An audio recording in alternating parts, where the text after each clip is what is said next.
Pues buenas tardes a todos. Sean bienvenidos a la cuarta y última mesa de nuestro coloquio Filosofía y Vida Cotidiana. Qué gusto que nos acompañen.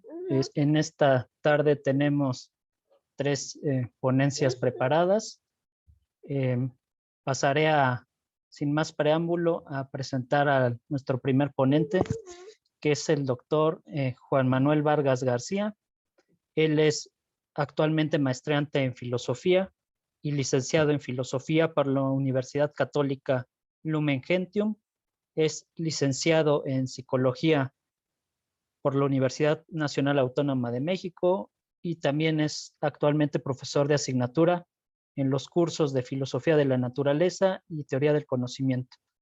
Cabe destacar que él es miembro activísimo y antiguo de nuestro querido Seminario de Estudios Básicos de Fenomenología Trascendental, y esta tarde nos va a presentar una comunicación que lleva por título Fenomenología como autorresponsabilidad en el sentido más radical, exploración sobre el comienzo de la fenomenología y los problemas de una subversión realista del idealismo trascendental. Sin más, mi querido amigo Juan, te cedo la palabra. Recuerden que tienen máximo 30 minutos para exponer, para que haya al final 15 minutos de comentarios, dudas, y cualquier duda o comentario lo pueden ir poniendo aquí en el chat, y el staff de la AFM me pasará los comentarios que se llegaran a hacer vía Facebook. Entonces, estimado Juan, te cedo el uso de la palabra. Gracias, Diego.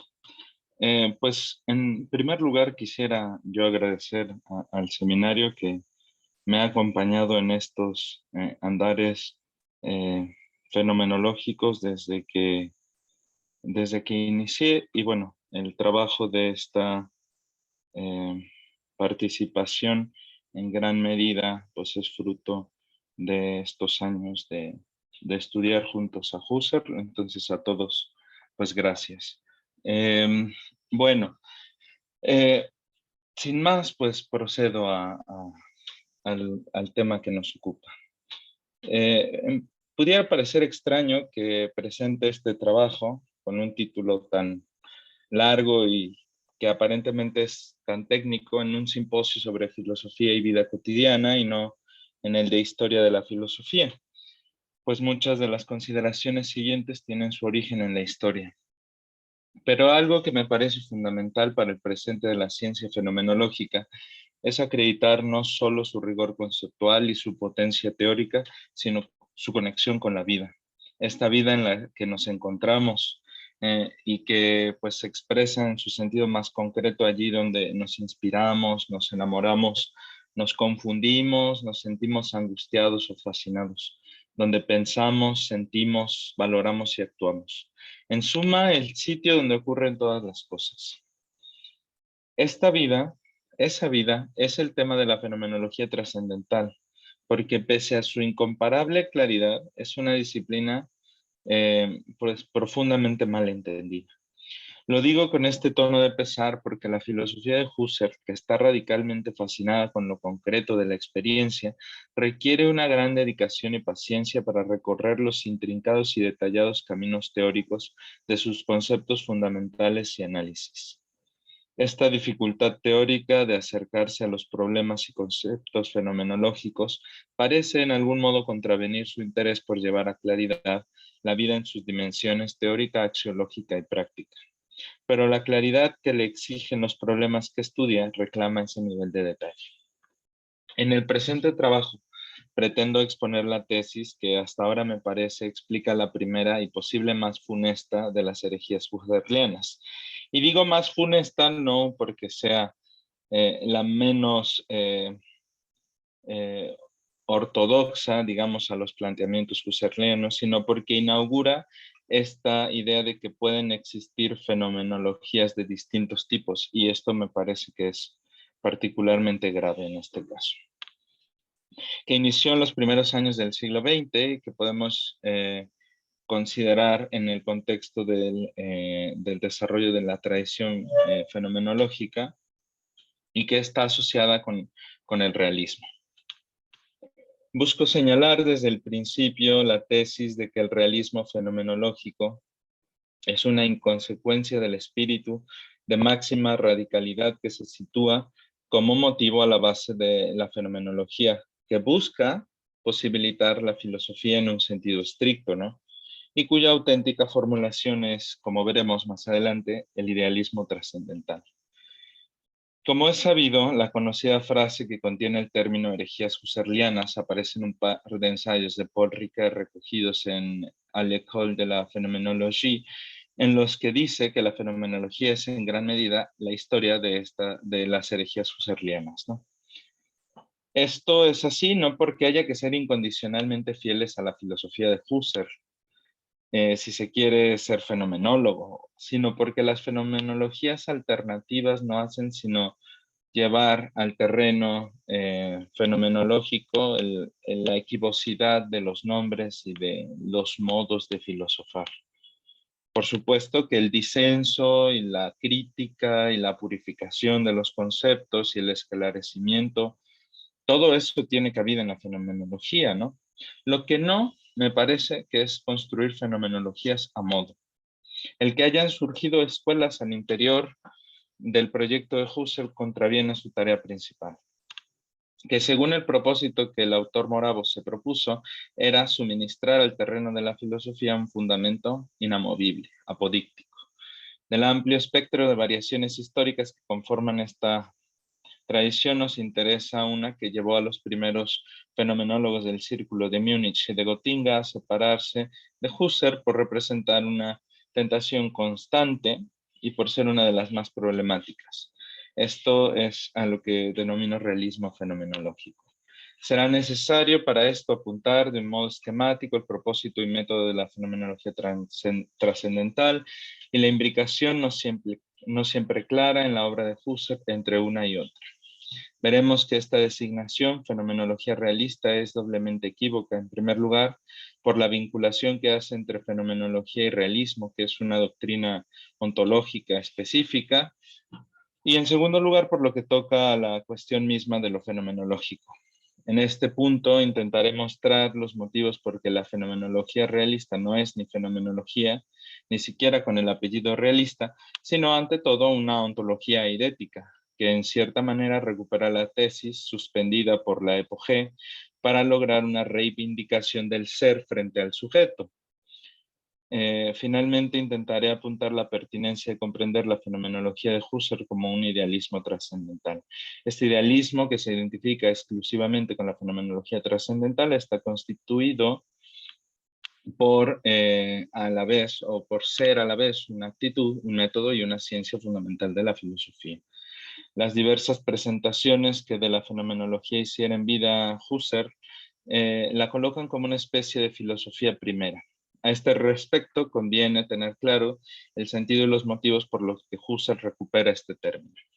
Dice en las lecciones de filosofía primera, cito, el nombre filosofía primera fue introducido, como se sabe, por Aristóteles para denominar la disciplina filosófica que luego en la época posaristotélica se llamó metafísica, denominación que desalojando la primera entró en uso por azar.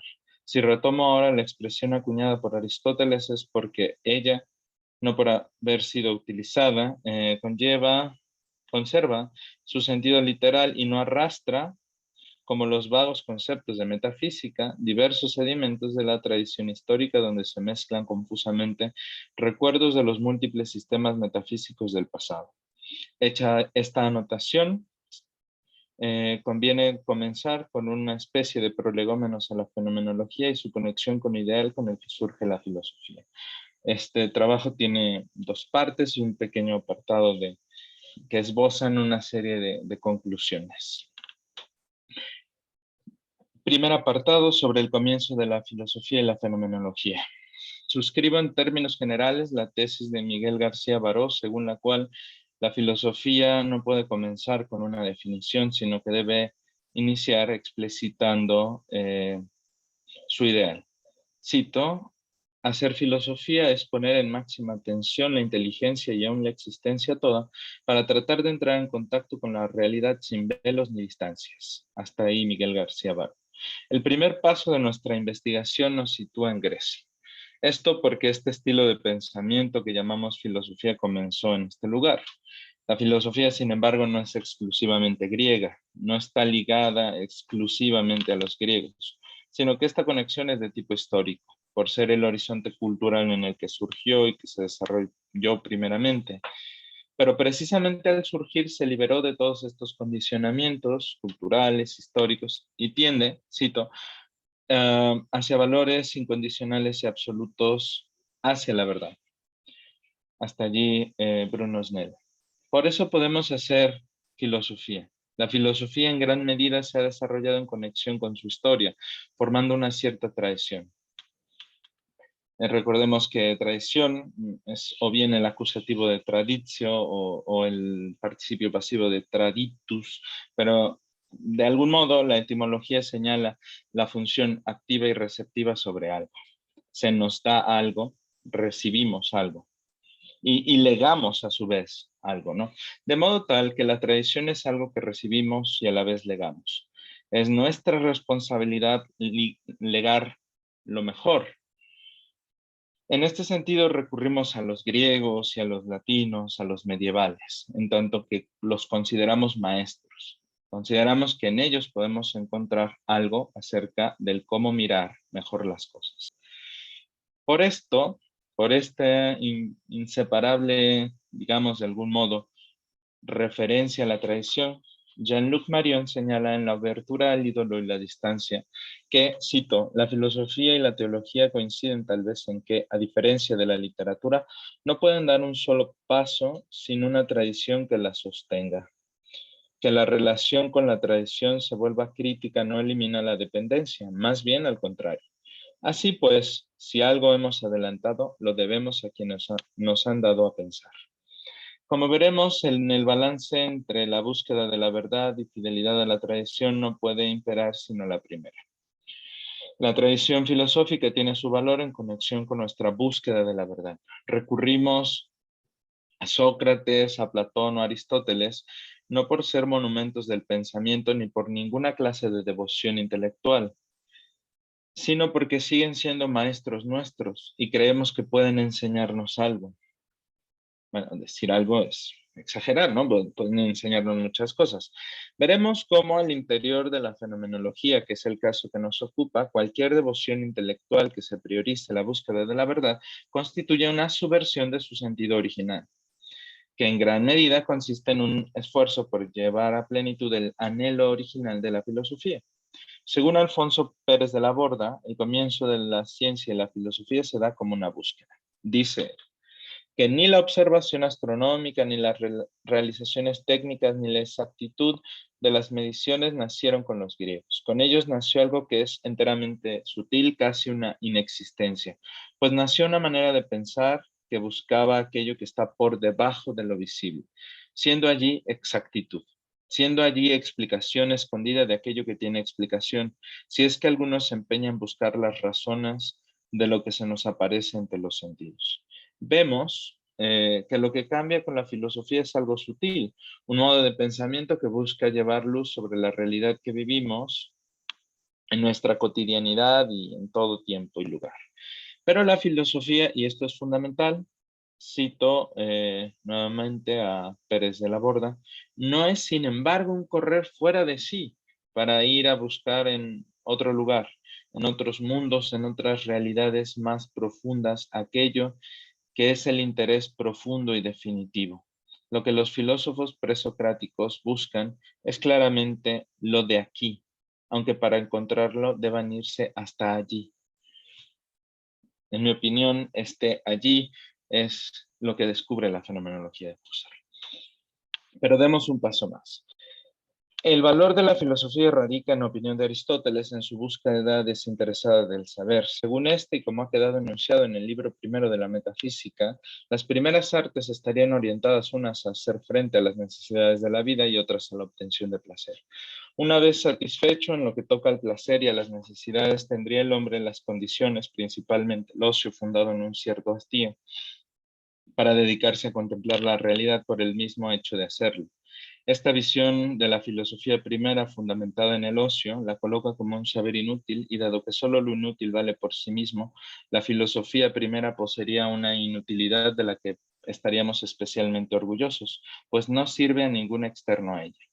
Esta comprensión parece contraponerse con la versión socrática de la filosofía, según la cual,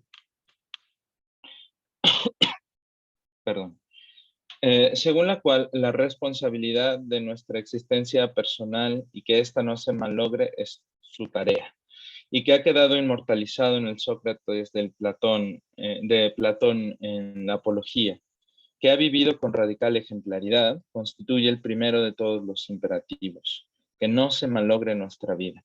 De allí que la filosofía pueda y quizá deba seguir diciendo con Sócrates que la vida sin examen no puede ser vivida. En el fondo, ambas posturas coinciden en una necesidad formativa del hombre para la excelencia, que como se puede extraer de la Ética Nicómaco, cuando afirma esta cierta preeminencia de las virtudes morales sobre las intelectuales, se despliega en dos modalidades fundamentales: sabiduría, sofía, y phronesis, prudencia. No hay duda de que existe una conexión entre esta motivación ética original de la filosofía y la necesaria búsqueda radical de la verdad, por la verdad misma. Este hecho revela la dimensión más originaria del quehacer filosófico, que tiene una, digamos, dimensión eh, de radicalidad que exige que se busque la verdad. Solo sobre el anclaje de esta motivación ética original se entiende el tema de la autorresponsabilidad que puede justificar el anhelo de la verdad. Si bien, como insiste Aristóteles, la filosofía constituye un valor en sí misma y no es buscada solo, y quisiera llamar a esta no exclusividad por sí misma. Por eso me parece que es inadecuada esta contraposición entre Sofía y Fronesis. Ahora bien, el mismo Aristóteles, en el libro 1 de la Ética Nicómaco, señala que es propio del espíritu instruido buscar la exactitud en cada materia en la medida en que admite la naturaleza del asunto.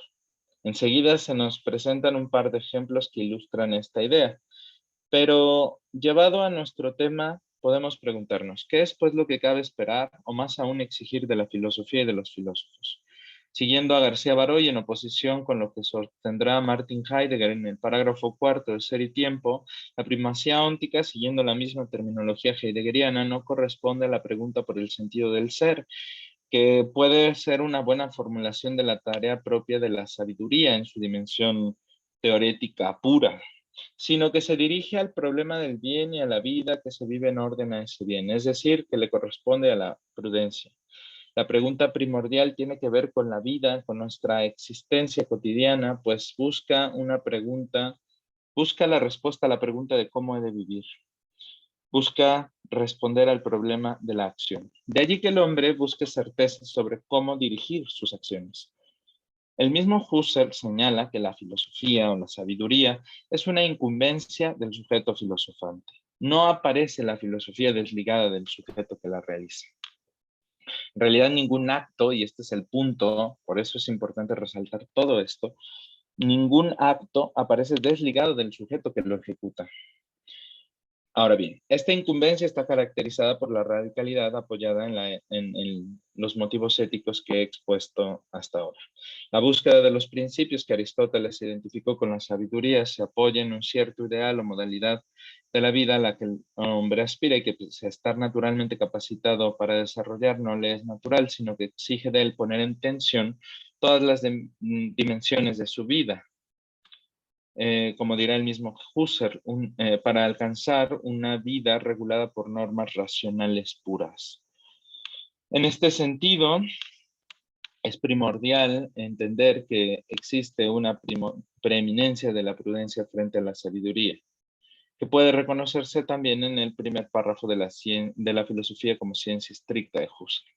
Así entendida, esta modalidad vital, que bien podemos llamar filosófica, se justifica que podamos llamar al filósofo funcionario de la humanidad, como insiste Husserl.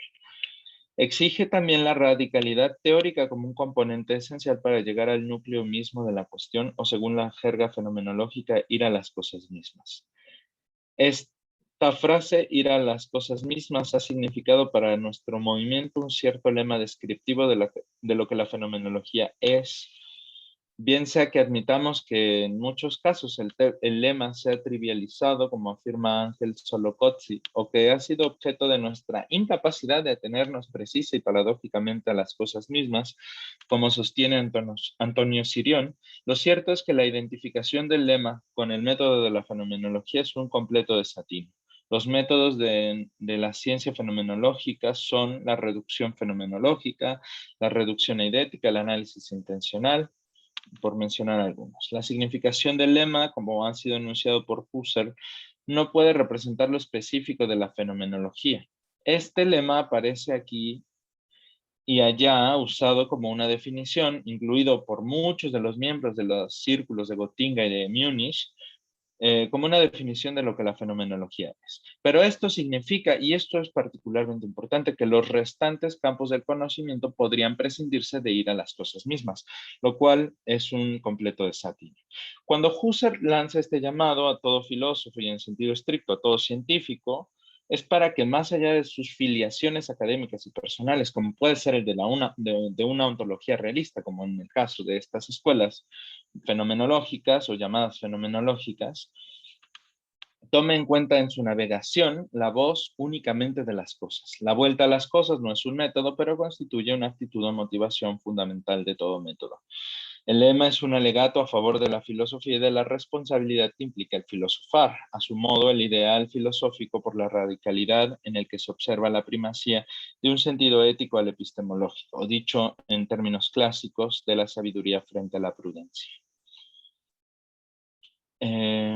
Bien, esta radical autorresponsabilidad mueve a los sujetos, aquí y allá, a buscar las profundidades de la vida y de la existencia.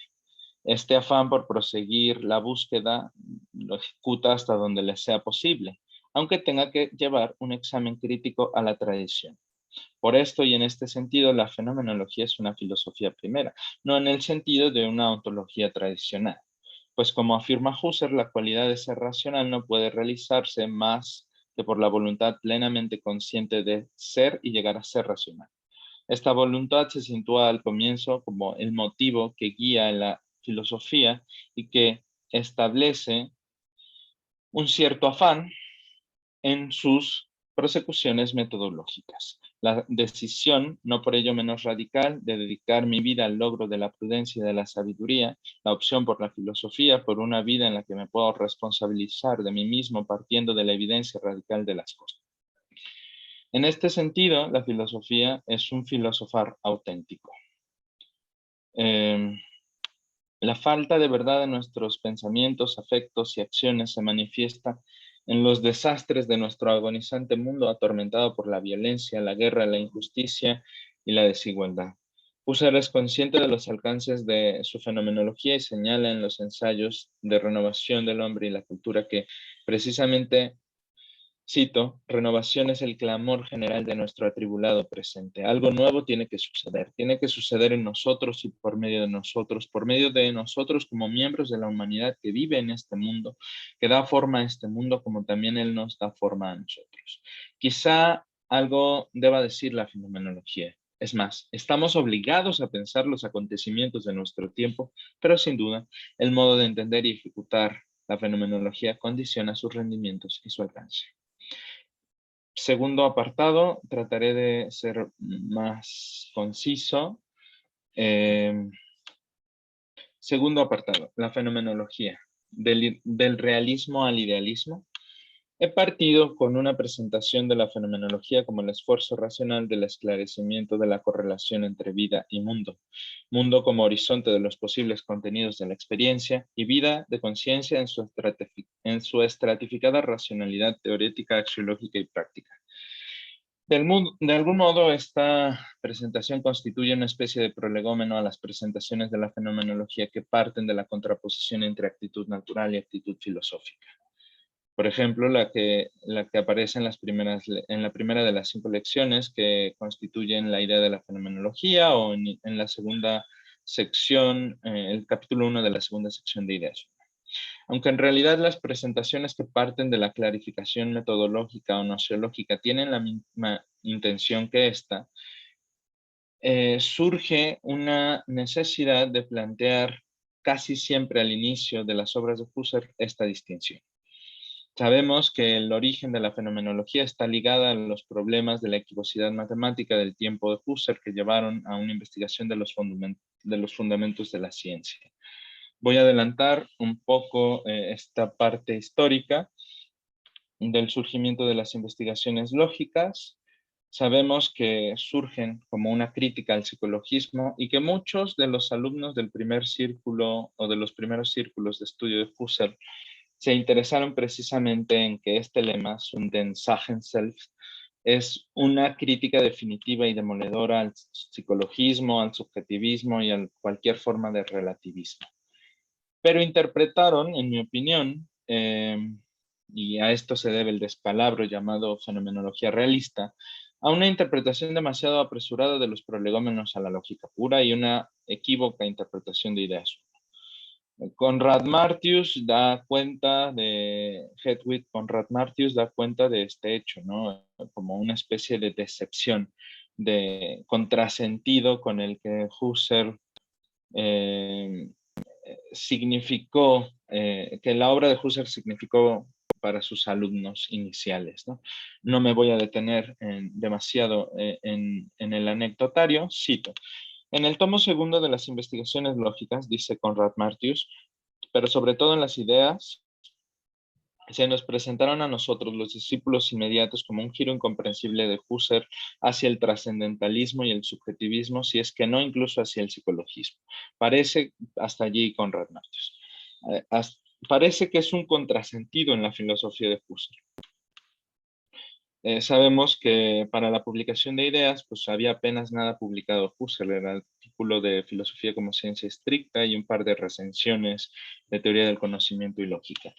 Los nombres del círculo fenomenológico que podemos denominar realista, Reinhard Hering, Theodor Konrad, Hedwig Konrad Martius, Roman Ingarden, Dietrich von Hildebrand, Maurice Geiger y Edith Stein, pues son fundamentales en la comprensión histórica de la fenomenología. Y quería hacer con ustedes, en esto que nos queda, una rápida revisión de algunos de los puntos.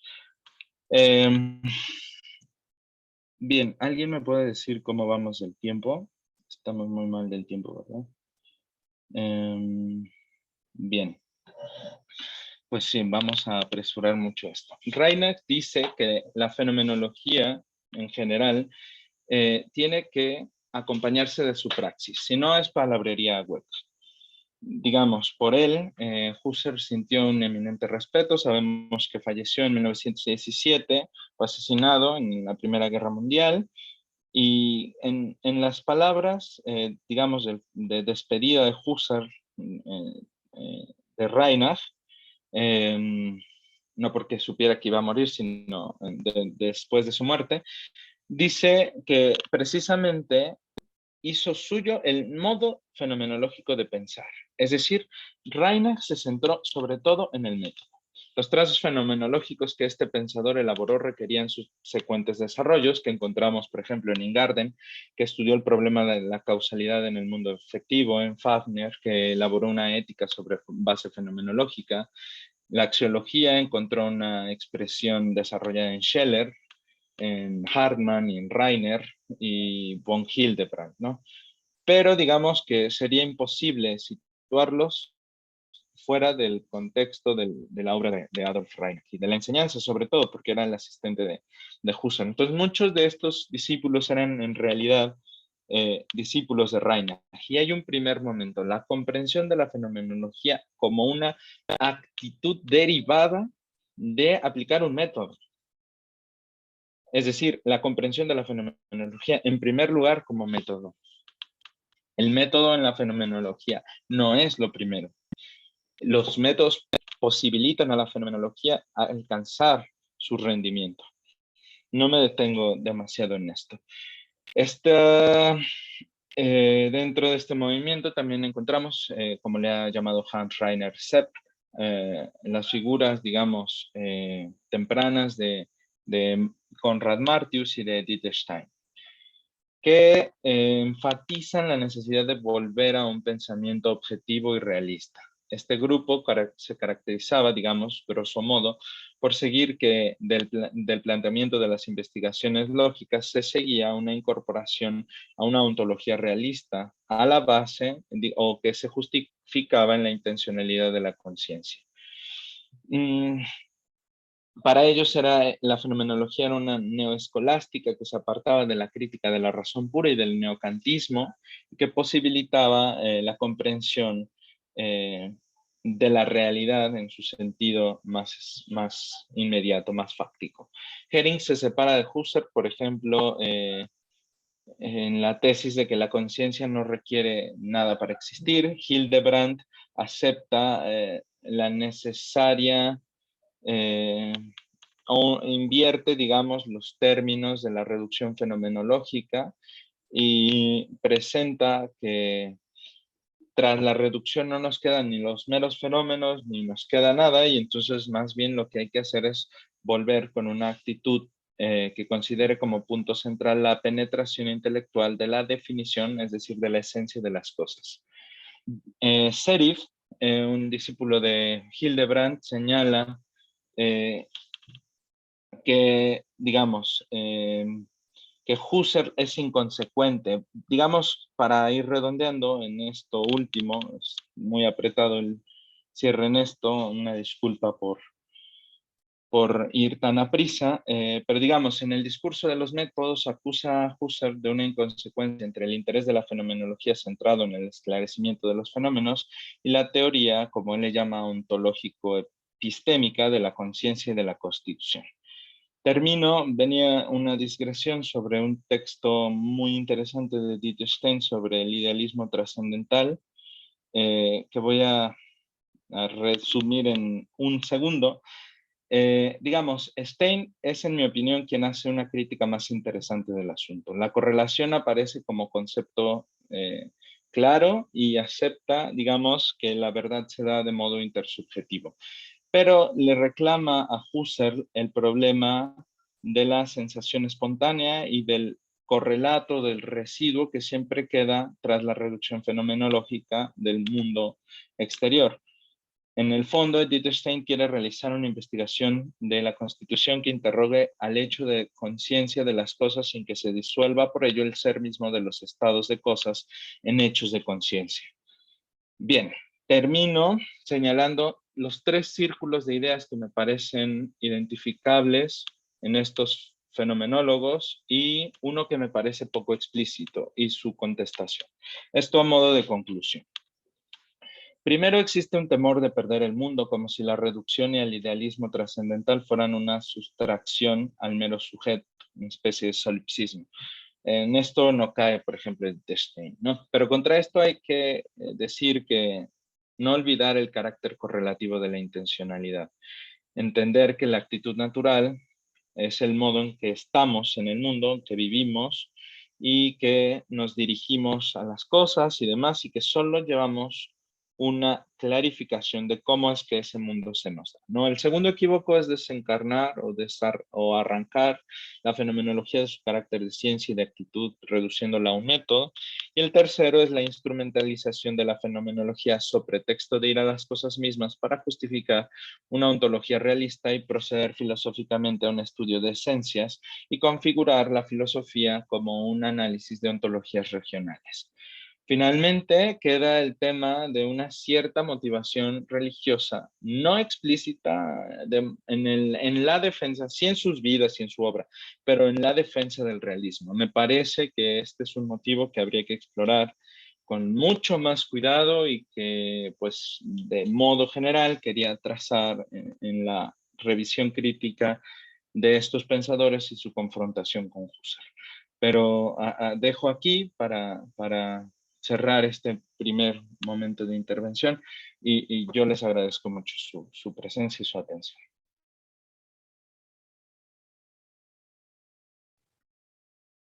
Al contrario, Juan, muchas gracias. Siempre es un gusto escucharte con una interesantísima ponencia.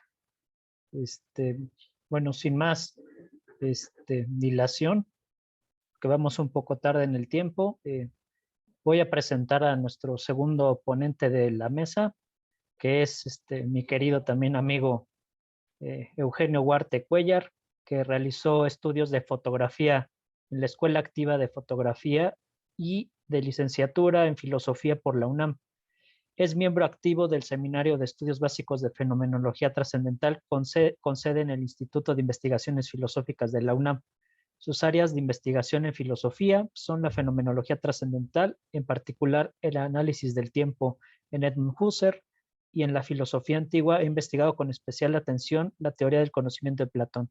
Es miembro colaborador del Círculo Latinoamericano de Fenomenología. En esta tarde nos va a presentar una ponencia titulada Líneas generales para una fenomenología del desasosiego. Sin más, Eugenio, te cedo el uso de la palabra.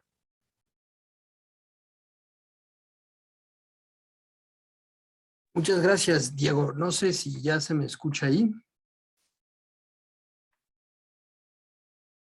Sí, fuerte y claro. Muy bien, pues gracias. Y bueno, antes que nada, agradecer a la Asociación Filosófica de México, a las chicas que nos están ayudando, agradecer la ayuda y disposición de Antonio, que estuvo al pendiente todo el tiempo de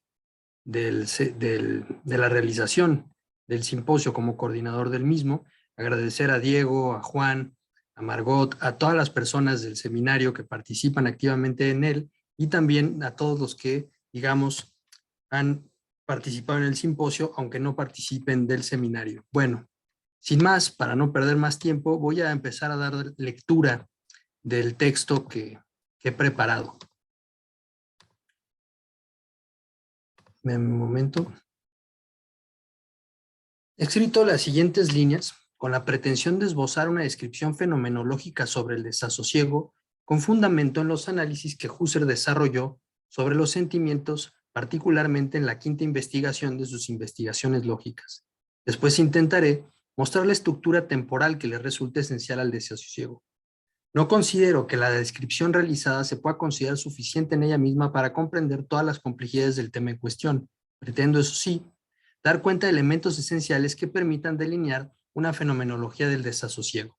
Elementos que podrán ser, sea dicho de paso, fundamento para investigaciones ulteriores necesarias para arrojar la mínima claridad que el tema exige. Entiendo por desasosiego una emoción o sentimiento complejo y displacentero acompañado por lo general de un correlato somático. El cuerpo resulta así afectado o alterado en su normalidad. Mas no es una mera fragilidad del cuerpo físico o alteración que éste vive, sino que el cuerpo es correlativo a una disposición afectiva que afecta y altera al entorno, a la persona e incluso a las creencias que se sostienen sobre el mundo. En ese sentido, el desasosiego significa no solo la mera alteración o perturbación del cuerpo y espíritu, sino que aquí es entendida como aquella emoción que además de perdurar considerablemente en el tiempo, entre otras características relevantes, es constituida a la base de anticipaciones sobre determinados sucesos que son caracterizados por el sujeto como posibilidades indeseables de ser vividas, por los posibles resultados negativos o funestos sobre su propio ser. En las investigaciones lógicas es ya sabido que Husserl retoma dos definiciones de Brentano sobre los actos psíquicos. Para el desarrollo de la fenomenología trascendental, la distinción más relevante, sin lugar a dudas, es entender a los actos psíquicos como actos intencionales. La definición de Brentano a la letra dice: todo fenómeno psíquico, abro cita, está caracterizado por lo que los escolásticos de la Edad Media han llamado la inexistencia intencional de un objeto y que nosotros llamaríamos la referencia a un objeto. Husserl interpreta la inexistencia intencional de un objeto como todo acto referido a un objeto. Por ejemplo, como lo hace un juicio sobre aquello que juzga o el agrado que tiene por referente a aquello agradable. En suma, que todo acto tiene un objeto al cual se dirige. La segunda definición que recupera Husserl, y no menos relevante, es aquella en la que todo acto es comprendido como una representación, Vorstellung en alemán, o en caso de no serlo, descansa en representaciones. De modo que nada puede ser juzgado, apetecido, deseado, etcétera, si no es previamente representado, descansa en una representación. Esta estructura esencial de los actos o vivencias no implica que no existan diferencias entre distintas especies de intencionalidades, como puede ser un juicio, un recuerdo, un deseo, o solo pero expresan una generalidad que todas ellas comparten. Con estas definiciones, Husserl pretende resolver algunos de los equívocos que nos llevan a creer que puede haber, por ejemplo, algo entre la conciencia de objeto y el objeto real en sí, o pensar que la conexión entre la conciencia objeto y el objeto es la intención. Tampoco hay algo así como un acto intencional y un objeto que se sume al mismo. La intencionalidad de una vivencia tiene como carácter esencial la intención objetiva, es decir, sin mediación alguna, se intenciona el objeto. Por ejemplo, todo deseo es deseo sobre algo, toda creencia es sobre algo, y así sucesivamente. La existencia en el mundo real del objeto es completamente indiferente al hecho esencial de la intención. El objeto intencionado puede tener ninguna referencia física concreta y es irrelevante. Por ejemplo, si me represento a la diosa Atenea en un acto de imaginación representativa, tengo evidencia de este acto representativo, pero esto no implica que la diosa esté ni en mi conciencia ni en el mundo. Lo que existe es un acto representativo del que tengo plena evidencia. De la misma forma, me represento en la universidad en la que estudio, el presidente de una nación o un peligro en el futuro. Si este objeto resulta algo real en el mundo, es plenamente independiente para el acto representativo. Es importante remarcar que resulta usual en la vida cotidiana que las representaciones tengan algún carácter de posición sobre la existencia o inexistencia de lo representado, pero esto en nada altera que son dos cosas completamente distintas. Incluso en los casos de la percepción en carne y hueso, es indiferente si lo aprendido por la percepción es real o una alucinación, ya que en ambos casos es un objeto sin mediación alguna el que es aprendido. Del mismo modo, hay vivencias intencionales que no son parte de nuestra atención. Dichas intencionalidades se encuentran en un segundo plano atencional. Para ser más precisos, hay siempre más de un acto intencional en una vivencia compleja que se entretejen los unos con los otros. Pero nuestra atención siempre se encuentra realmente atendiendo a uno. Este tema resultará de vital importancia para la descripción en curso, ya que esto quiere decir que siempre podemos estar intencionando objetos sin que sean plenamente conscientes sus relaciones con otras intencionalidades. Será necesaria una reflexión o varias sobre diversas intenciones, es decir, tomarlas en objetos propios de mi atención para tener mayor claridad de las relaciones que guardan unos con otros. Esto no nos debe llevar a confundir el objeto que es intencionado con el cómo es que este objeto mismo es intencionado. Distinción capital para la comprensión del mismo, ya que un mismo objeto se nos da siempre de diversos modos. No se quiere decir solamente que los escorzos de un objeto varían por el punto de vista del que es percibido, lo cual en efecto es así, sino que los diversos contenidos siempre se otorgan de múltiples modos. Son vividos, cito a Husserl, pues, contenidos muy diversos y es percibido, sin embargo, el mismo objeto. Luego, el contenido vivido, para hablar en general, no es el objeto percibido. Cierro cita.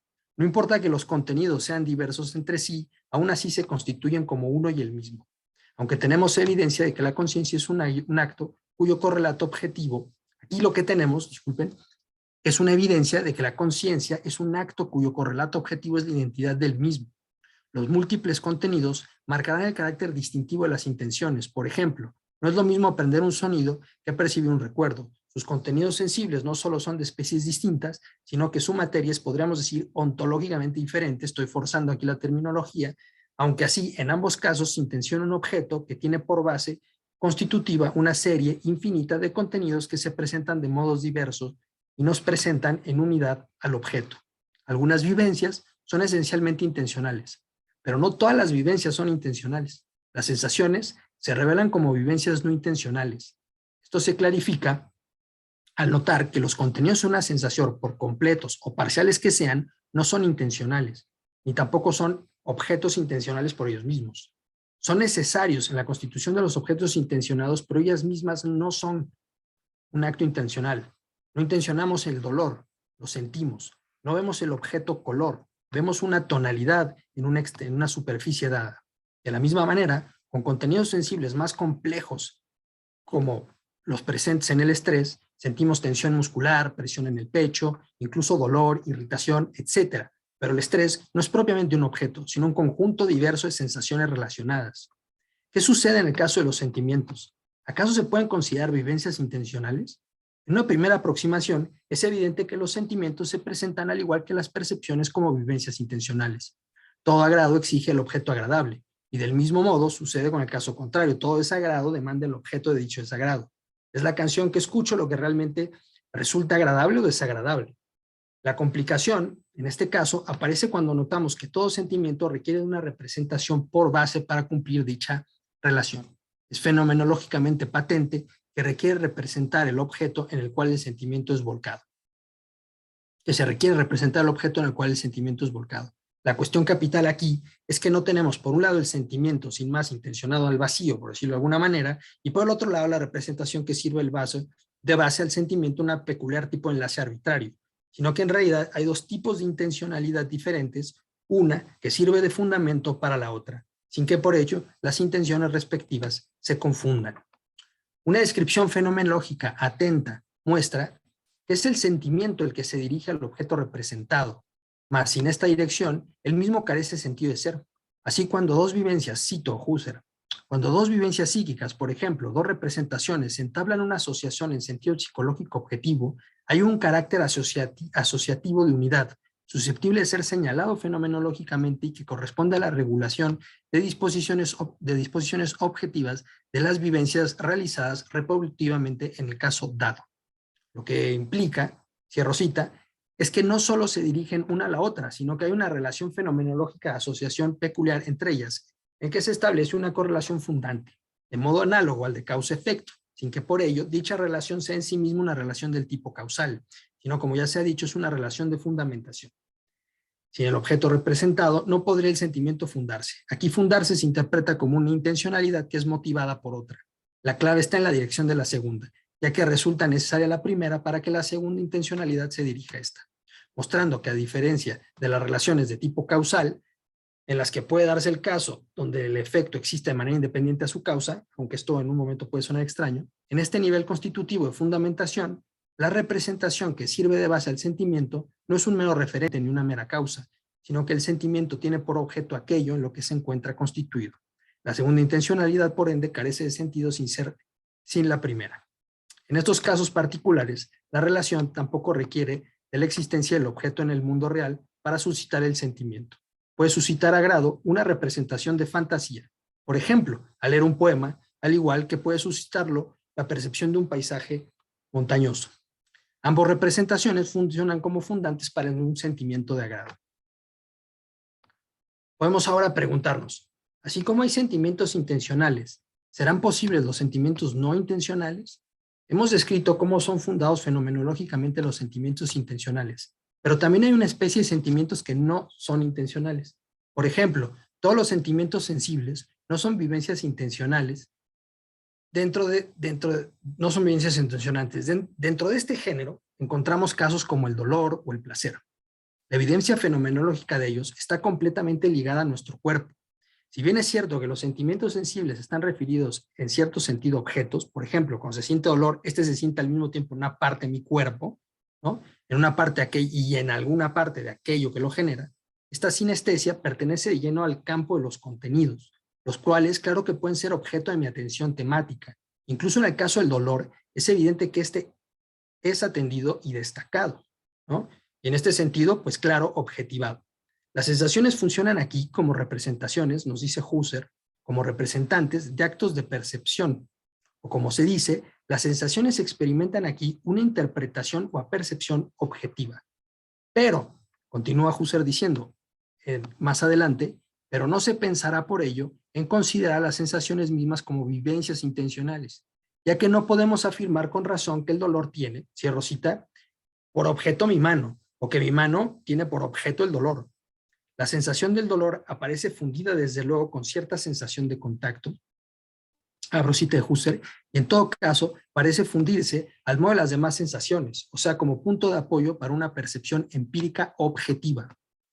Cierro cita. Podemos ahora darnos cuenta que Husserl usa el término sentimientos, Gefühl en alemán, para hacer referencia a dos géneros enteramente distintos. Por un lado tenemos actos de sentimiento o Gefühlsakten, los cuales pueden ser de agrado o desagrado, aprobación o desaprobación, de aprecio o desprecio, vivencias que además están emparentadas con actos teóricos del asentimiento o desentimiento, del tener por probable o improbable, e incluso emparentados con los actos resolutivos, judicativos o voluntarios. El otro género hace referencia a los sentimientos de dolor, placer, etcétera, los cuales son más bien sensaciones afectivas o Gefühlsempfindungen. Nos encontramos con un posible equívoco, ya que existen expresiones que llaman por igual a los actos de sentimiento como a las sensaciones afectivas. Resulta útil para la comprensión del tema en cuestión la distinción que Brentano hace entre sensación afectiva y actos afectivos, demostrando ya como dos géneros fenomenológicamente distintos. Sin embargo, la complejidad es que ambos guardan una relación. Es decir, no en pocas ocasiones se confunden los unos con los otros, sino que también se cruzan.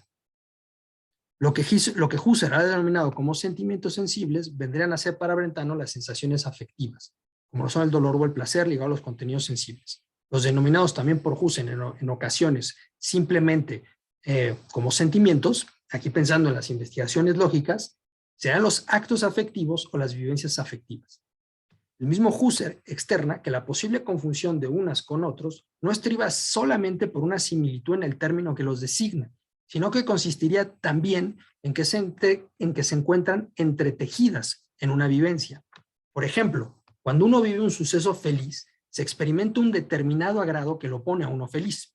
Aquí no cabe duda de que nos encontramos con un acto afectivo, pero no basta considerar que tenemos un referente intencional que suscita la felicidad para entender a cabalidad la vivencia, sino que ésta también se enlaza con sensaciones afectivas placenteras. Tenemos así una estrecha relación entre las sensaciones afectivas y los actos afectivos. De esta estrecha relación surgirá una peculiar vivencia que Husserl describe en la quinta investigación y por su interés reproduzco íntegramente. La representación de un carácter de agrado en una situación de alegría, aquí empieza la cita, se enlaza con una sensación de placer que es percibida y localizada como excitación afectiva del sujeto psicofísico sensible y como propiedad objetiva. El suceso aparece recubierto por un velo rosado. El suceso, matizado de placer por este modo, es como tal el fundamento de volverse alegremente hacia el objeto del agrado. Complacerse, o como quiera que se llame igualmente, un suceso triste no es meramente representado en su contenido y conexión objetivos, en lo que implica en sí y por sí mismo como suceso, sino que aparece revestido del color de la tristeza.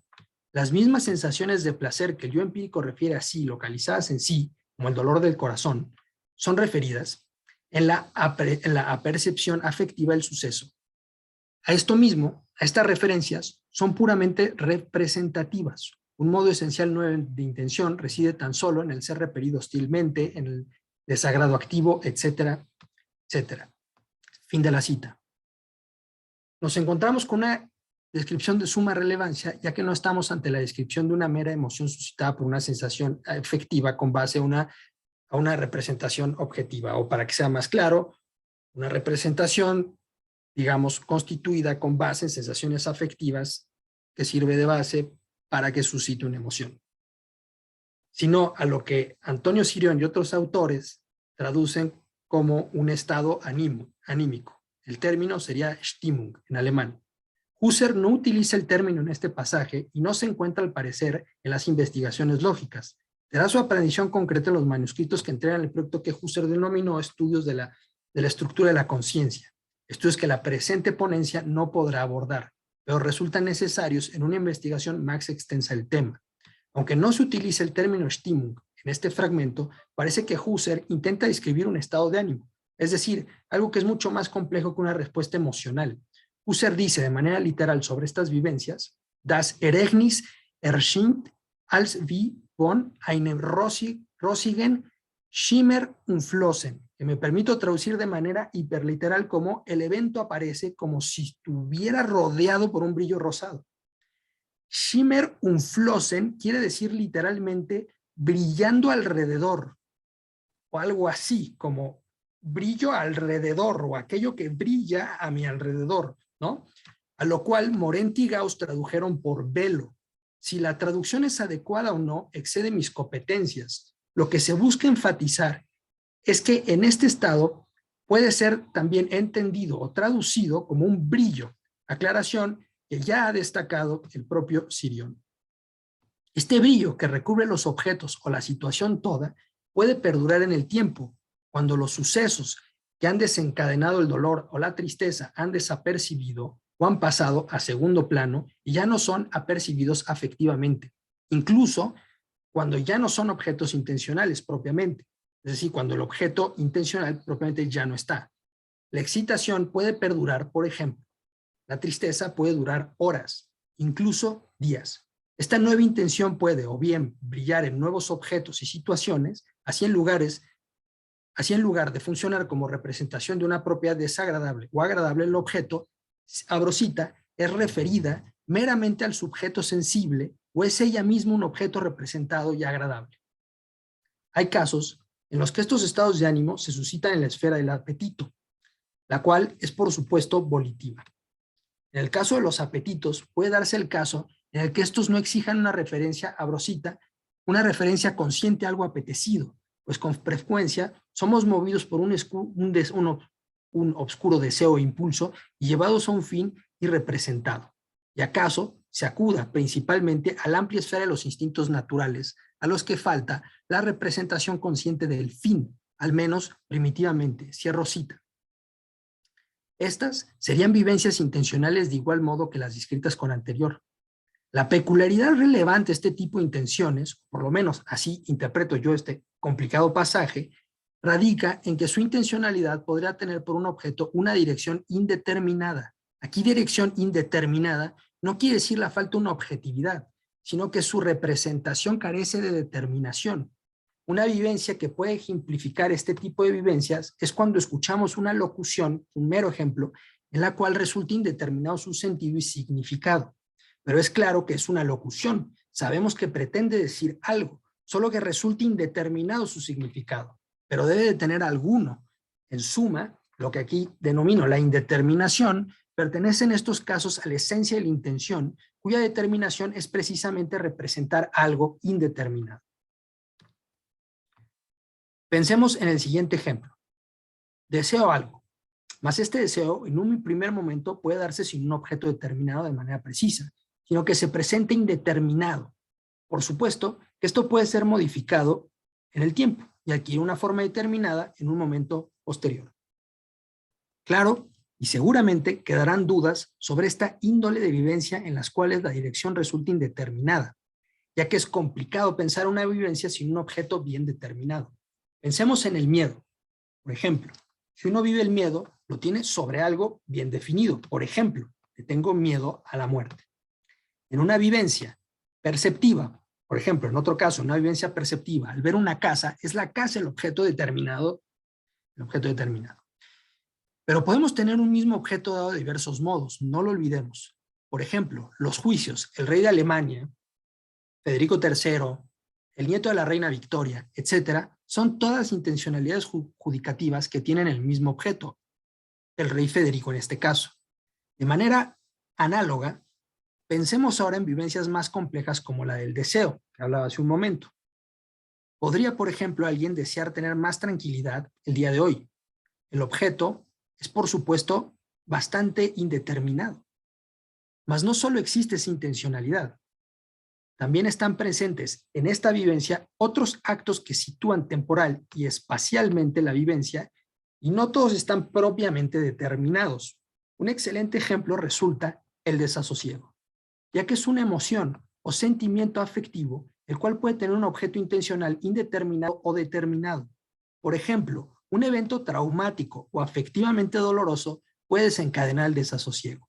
En estos casos, el objeto puede ser determinado, pero en algunas circunstancias el objeto puede no estar determinado, como es el caso en el cual el desasosiego se desprende de las sensaciones afectivas que lo generaron en un primer momento y puede convertirse propiamente en un estado de ánimo más complejo, como puede ser la angustia, ¿no?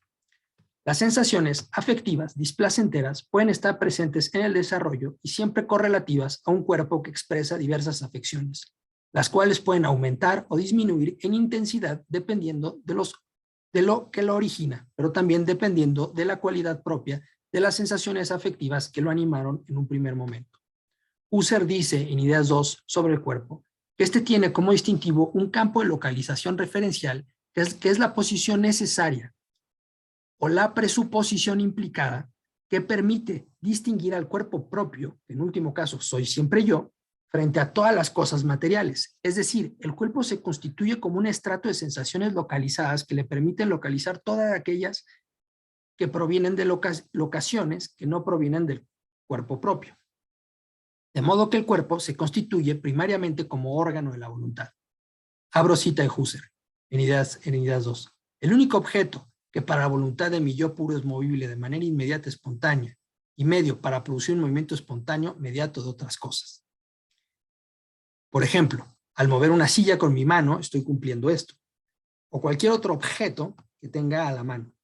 Solo mi cuerpo se mueve libremente, es decir, espontáneo, y responde a la voluntad de un yo puedo. Es así como en un plano fenomenológico constitutivo, por ende genético, es que el cuerpo constituye a través de una serie de múltiples percepciones un mundo de objetos espaciotemporales, entre los cuales están otros cuerpos constituidos también como cuerpos. Así, mi cuerpo se destaca de otros objetos cósicos, ¿no? Y del mundo. Para Husserl, el cuerpo entendido de esta manera es un contramiembro a la naturaleza material.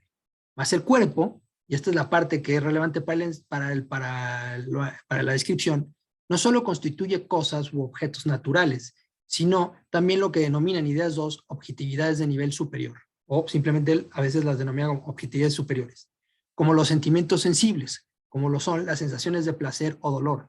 Así, de manera correlativa al desasosiego, el cuerpo se destempla, siendo un malestar general que sufre todo el cuerpo. Todas las vivencias intencionales de la esfera afectiva desempeñan como materia un papel análogo al de las sensaciones primarias, o lo que ha llamado en investigaciones lógicas los contenidos y la materia. Pero las vivencias intencionales de la esfera de la experiencia, los que ha llamado en investigaciones lógicas los contenidos y las materias para las vivencias intencionales de las esferas de la experiencia, es decir, para la constitución de objetos cósico-espaciales. De manera análoga, disculpen un momento, las sensaciones afectivas sirven de base para la constitución de objetos de la vida desiderativa y valorativa. Husserl enumera algunas sensaciones de esta especie. Cito: contracciones y relajaciones de la energía, sensaciones de inhibición, parálisis y liberación interior, etc. Simplemente menciona hasta ahí los ejemplos. Y podríamos agregar presiones en una zona determinada, ¿no? Temblores, sudoraciones, etc. Todas estas sensaciones, las últimas, tienen evidentemente relación con el desasosiego. Sin embargo, también es cierto que todas estas últimas que se han mencionado tienen esencialmente ubestesias. Es decir, pertenecen de modo inmediato, cito, intuitivo al cuerpo en cuanto a su cuerpo mismo. Así el cuerpo, cierro cita, se diferencia ya no solo de otros objetos del mundo, sino que se observa a él mismo, digámoslo de esta forma, como un cuerpo espiritual, ya que las materias que estas sensaciones otorgan implican de manera necesaria al cuerpo propio como fuente de las mismas. Así la conciencia total se manifiesta enlazada con su cuerpo mediante su propio soporte ilético que tiene como locación el cuerpo propio. Podemos ahora decir que existe por un lado un cuerpo que tiene el control de su entorno práctico, el yo puedo, y un cuerpo que lo pierde, el cuerpo con desasosiego, pero no debido a objetos externos que limitan su propio movimiento, sino que el mismo cuerpo se presenta como un extraño cuando el desasosiego es mayúsculo o ha durado demasiado tiempo. El cuerpo responde por fuera de la voluntad del yo puedo. Se paraliza, se dobla, se tensa, llora, en suma, se modifica. Lo que parece estar alterado no solo es la libre voluntad que definía primero al cuerpo, sino que también los objetos del mundo pueden, digamos, modificarse. Ahora algo, determinado o no, se presenta como un peligro. Así lo que para el cuerpo en un primer momento era potencialidad, ahora se manifiesta como posibilidad de límite. En la enfermedad sucede algo semejante. El desasosiego no es ya solo una emoción que puede perdurar en el tiempo, sino que el tiempo mismo puede adquirir una opacidad que lo recubre todo. El horizonte de mi percepción, así como mis anticipaciones sobre lo que me rodea, ahora se presentan obscurecidas. Cuando esto sucede, el desasosiego ha dado paso claramente a la angustia o a la ansiedad, estados de ánimo que pueden afectar no solo las disposiciones sobre las que un sujeto anticipa, sino el ser del mundo todo. No es pues ahora sorprendente pensar que solo podemos anticipar un fracaso, un dolor, pero que éste aún no haya adquirido una forma determinada. La motivación del presente escrito es la evidente crisis económica, ambiental, política y sanitaria mundial. 4 crisis que alimentan una a la otra. Pero lo que las crisis actuales están demostrando tener como carácter distintivo con crisis anteriores es su amplitud temporal, no solo por ser de larga duración, sino por no tener en su estructura misma la posibilidad evidente de un final. Carecemos de total certeza sobre el mundo que tendremos mañana como el que tenemos hoy en día. No hay ninguna garantía de que la crisis humana que vivimos no se agudice y de hecho hay los suficientes indicadores y elementos para considerar que de hecho sucederá exactamente así. Es pues natural que los trabajadores, los campesinos, estudiantes, en suma todos los pueblos del mundo, vivamos una especie de indeterminación del horizonte temporal predictivo tan natural y necesario en nuestros hábitos y vida cotidiana. No es solo que el ambiente sea angustiante, tampoco es que alguna de las personas que habitan el mundo cada día experimenten más vivencias angustiantes, sino que el mundo, todo, comienza a disponerse de manera desasosegada. Y con esto terminaría mi participación. Muchas gracias.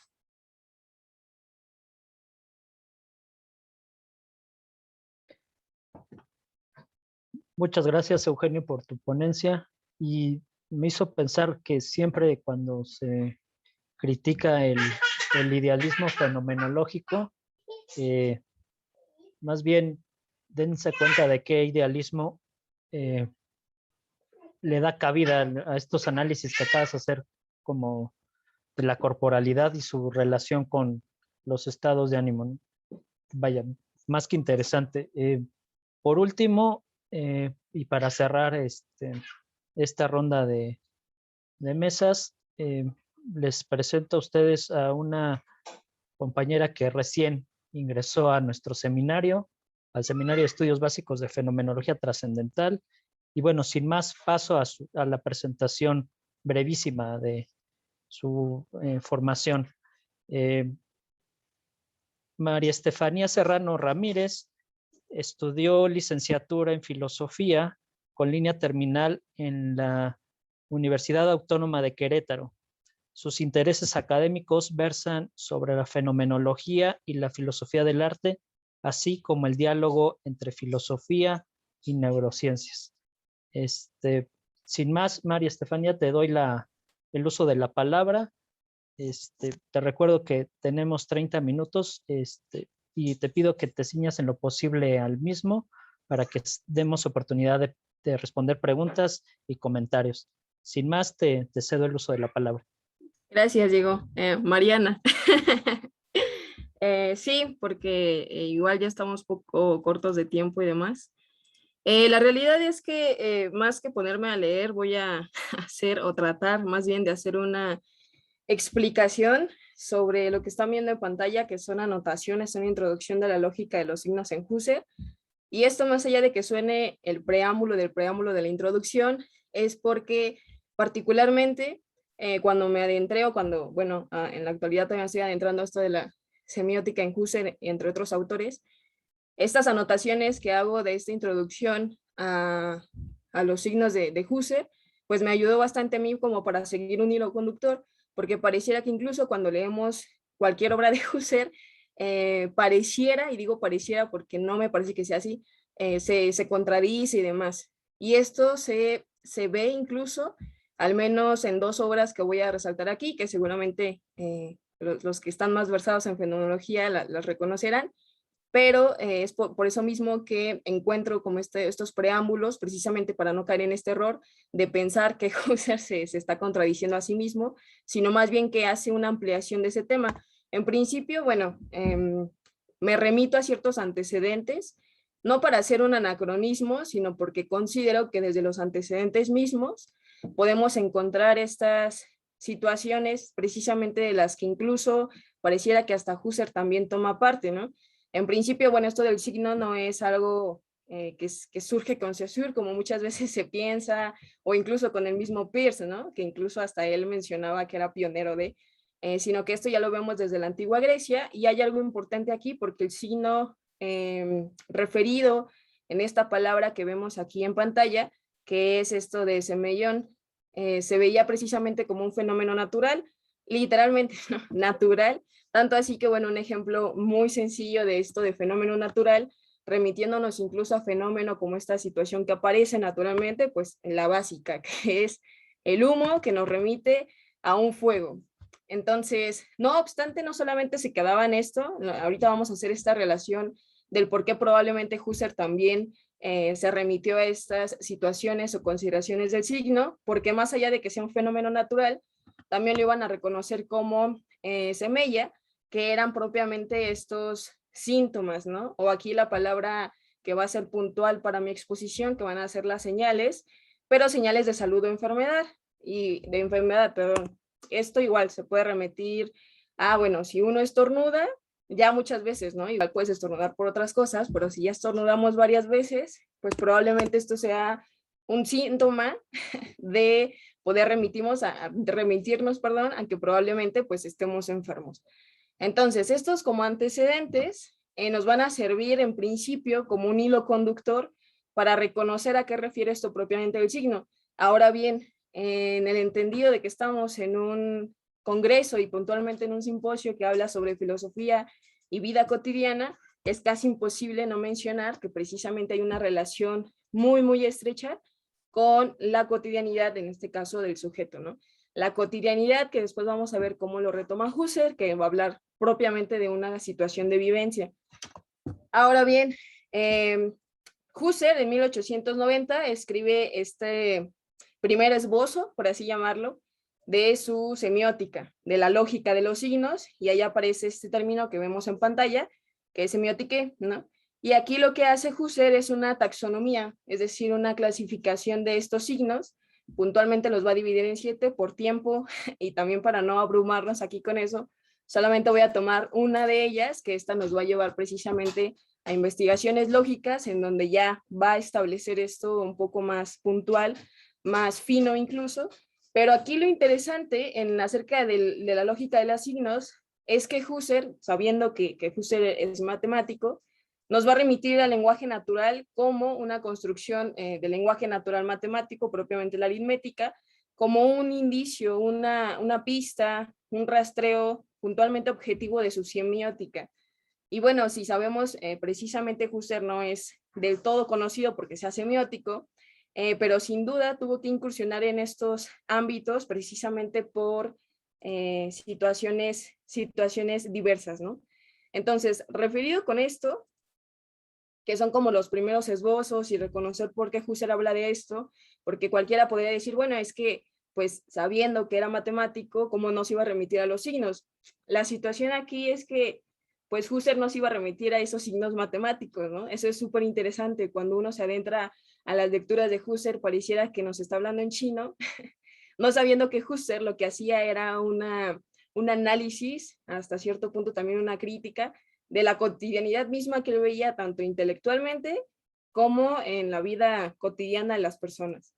Referido a esto, en este signo de 1890, les puntualizo esto porque les digo, ahorita vamos a hacer como una transición a investigaciones lógicas, va a definir esto empezando por dos diferencias puntuales que al final del día se van a remitir a una esfera, un compendio como tal. En principio nos va a decir que hay modos en que se pueden dar los conceptos o contenidos en general. Nos va a decir que hay un modo propio y hay un modo impropio o simbólico. Este modo impropio simbólico es donde va a tomar parte, que a final de cuentas va a llegar a un modo propio, y ahorita vamos a ver cómo es que se hace esta transición, porque nos va a decir que este modo impropio simbólico nos va a llevar o se va a generar mediante una situación con una mediación de signo, gracias a una representación, es decir, una mediación de signo representados, que esa misma representación nos va a llevar al modo propio.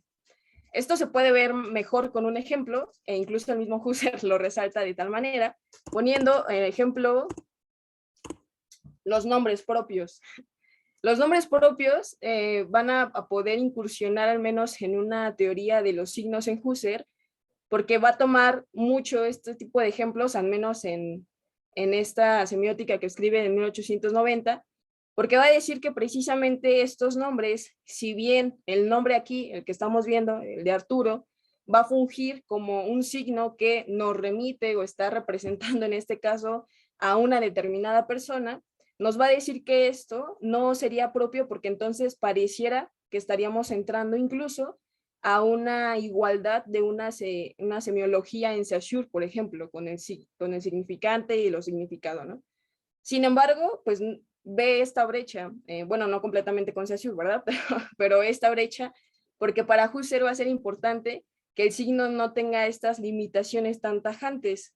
Al saberse Husserl de que no podría hacer estas limitaciones tan tajantes con el signo, porque van a ser aquellas cosas que van a representar a otras, lo que va a realizar Husserl es una situación específica de poder clasificarlos.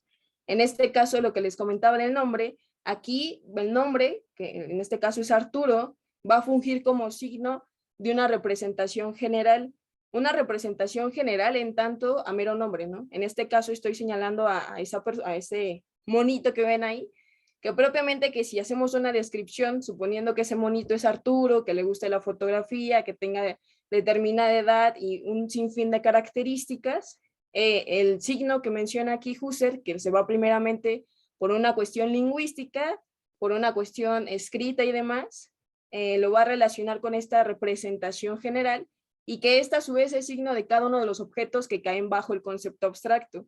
Es decir, Husserl va a decir, bueno, sí existen, bueno, lo estoy parafraseando, ¿no? No estuve ahí.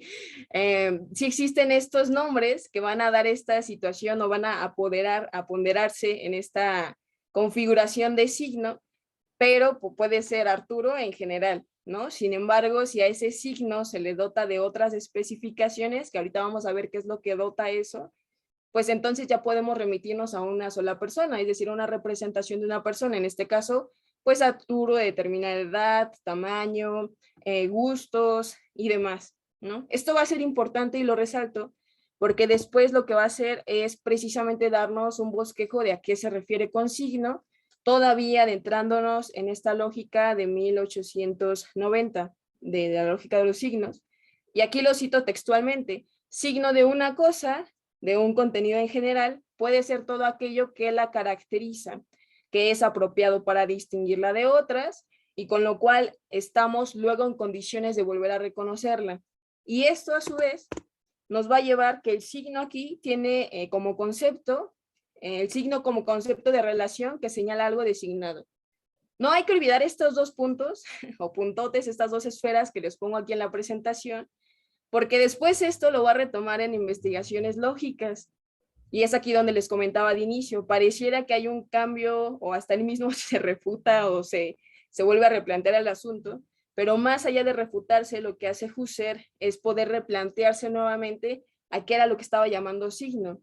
En esta clasificación que él hace dentro de la lógica de los signos en 1890, los va a clasificar puntualmente en 7 aspectos: externos y conceptuales, unívocos y multívocos, simples y compuestos, idénticos, no idénticos, de contenido, naturales y artificiales, formales y materiales, que bueno, como les comentaba, me voy a remitir al primero, que está más con letras más grandes que los demás, no porque sea más importante, sino porque en esta clasificación, que es la primera que realiza, incluso en esta investigación que él mismo realiza, podemos ver esta transición que se puede realizar o que él más bien realizó en investigaciones lógicas, y los demás, bueno, de alguna u otra manera están tácitamente tocados en esta misma. Ahora bien, de los externos y conceptuales, nos va a decir que un signo externo no tiene nada que ver con el concepto particular de lo designado. Es decir, entonces pareciera que el ejemplo de Arturo y el monito no tendría cabida en este asunto. Sin embargo, lo que hace en la clasificación del signo es precisamente puntualizar que no podemos hacer una limitación de este mismo signo. Es decir, aquí el ejemplo, el nombre de una persona con ella misma, lo designa pero no lo caracteriza. En este caso encontré una imagen que probablemente nos pueda resonar un poco más con este ejemplo, que son luego las que encontramos en Facebook, ¿no? Si se llama Luis o si se llama Tere, te debe tal cosa, o si se llama no sé qué, etcétera. Aquí, si se llama Luis, espero que nadie de aquí se llame Luis, y si no es un ejemplo, es infiel hasta por los codos. ¿Qué sucede con esto? Si bien hemos retomado que el nombre, o al menos los ejemplos que nos indica Husserl en esta obra, los retoma propiamente de nombres propios. Estamos aquí retomando la palabra Luis, quizá hasta cierto punto como una situación referida a algo. Sin embargo, lo que va a puntualizar precisamente en esta clasificación, en este primer rubro, que estamos generando de los signos en tanto externos y conceptuales, va a decir que este nombre de la persona, es decir, Luis, lo designa pero no lo caracteriza. Es decir, sería impropio que nosotros dijéramos que todos los Luises son infieles hasta por otros lados, ¿no? Entonces, por los codos, por las rodillas, qué sé yo. Entonces, con referente a estas situaciones, en investigaciones lógicas, va a realizar una investigación quizá más profunda con esto mismo. Si se fijan ya en los años, son pues bastantes años posteriores, porque aquí nos va a lanzar una primera premisa en donde nos va a indicar o nos va a llevar sobre un hilo conductor, no dejando de lado su clasificación, ¿no? No es como que la haya desechado, al contrario, más bien la retoma, y entonces a partir de eso, él mismo está viendo cuáles podrían ser las consideraciones que tendría que puntualizar para que entonces el signo del que él hablaba y de que él quería hablar, pues se configurara en otras situaciones que vamos a ver en un momento, porque al final, así spoiler, en la semiótica en Husserl se va a no clasificar en 7 aspectos como los signos que veíamos en 1890, sino la va a clasificar en 2 tipos de semióticas. Ahora bien, en investigaciones lógicas, nos va a decir que todo signo es signo de algo, pero no todo signo tiene una significación y un sentido que esté expresado por el signo. Es decir, aquí aparece esta palabra que es el índice, ¿no? Lo que indica. Indica, pero no expresa nada. Esto se puede ver de la siguiente manera, y más aún con lo que pasó hace poquito, que pues seguramente reiniciamos módem, prendimos y apagamos celulares y demás, porque pues todas las redes estaban caídas. Con respecto a esto, lo que vemos ahí en pantalla, seguramente reconocemos a qué refiere, y lo reconocemos hasta cierto punto porque ya es algo cotidiano a nosotros mismos. Recuerden que una de las frases que les ponía, o enunciados más que frase, era precisamente que hay una relación muy, muy estrecha de esta cuestión semiótica que nos plantea Husserl con la relación de la vivencia misma, de la cotidianidad. Ahora bien, si Husserl no puso este ejemplo de Wi-Fi, se puede retomar muy bien con esto, ¿no? Por ejemplo, la situación de las señales sí las va a tomar para reconocer o recorrer un sinfín de ejemplos dentro de estas investigaciones lógicas, porque nos va a indicar que las señales en principio sí nos indican, pero no expresan hasta cierto punto nada. Y antes de que me avienten jitomates, hay que reconocer a qué referimos con indicar y a qué referimos con expresar. Porque, bueno, indicar algo hasta cierto punto es, bueno, mostrarle el indicio de algo de otra cosa. En este caso, cuando vemos el Wi-Fi, reconocemos si tenemos buena red o si no tenemos buena red, dependiendo de cuántas rayitas estén sí, o sea, alumbradas, ¿no? No sé cómo decirlo, alumbradas o que estén todas llenitas, así como que estén todas o que estén a la mitad. Entonces aquí lo que nos está indicando es, bueno, si hay internet o no hay internet. Sin embargo, ¿qué sucede con la expresión?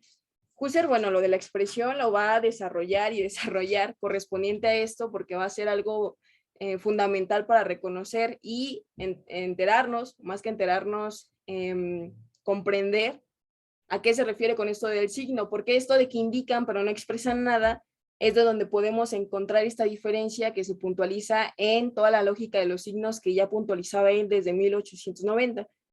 Aquí en investigaciones lógicas, cuando lanza esto de, bueno, pues sí, todo signo es signo de algo, pero no todo signo tiene una significación, un sentido que está expresado por el signo, bueno, aquí entonces pueden indicar, pero no expresa nada. Incluso para las personas que han pensado que alguna semiótica husserliana es similar o algo parecido con la de Saussure, en investigaciones lógicas podemos encontrar fuertes argumentos que no se puede ir por esa vía y que incluso pues prácticamente no estaría tan de acuerdo con esto que mencionaba Saussure sobre su significado y su significante. Pero bueno, no estamos hablando de Saussure, ¿no? Ahora bien, ¿a qué se refiere esto de expresar? Cuando se expresa algo, ustedes sabrán incluso, pues es una manifestación propiamente del pensamiento.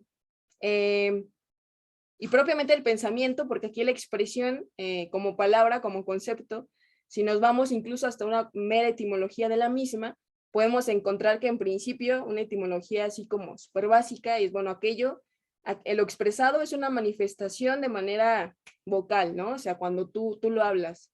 Pero bueno, en la actualidad, incluso no porque se haya renovado el concepto, sino porque reconocemos otras formas de expresión, se va a referir también a esta manifestación de pensamiento, y por ahí mismo también se va a introducir Husserl por aquello de sus conceptos fundamentales en la fenomenología husserliana, que es conciencia, intencionalidad y vivencia, que son parte hasta cierto punto propia del sujeto consciente, ¿no?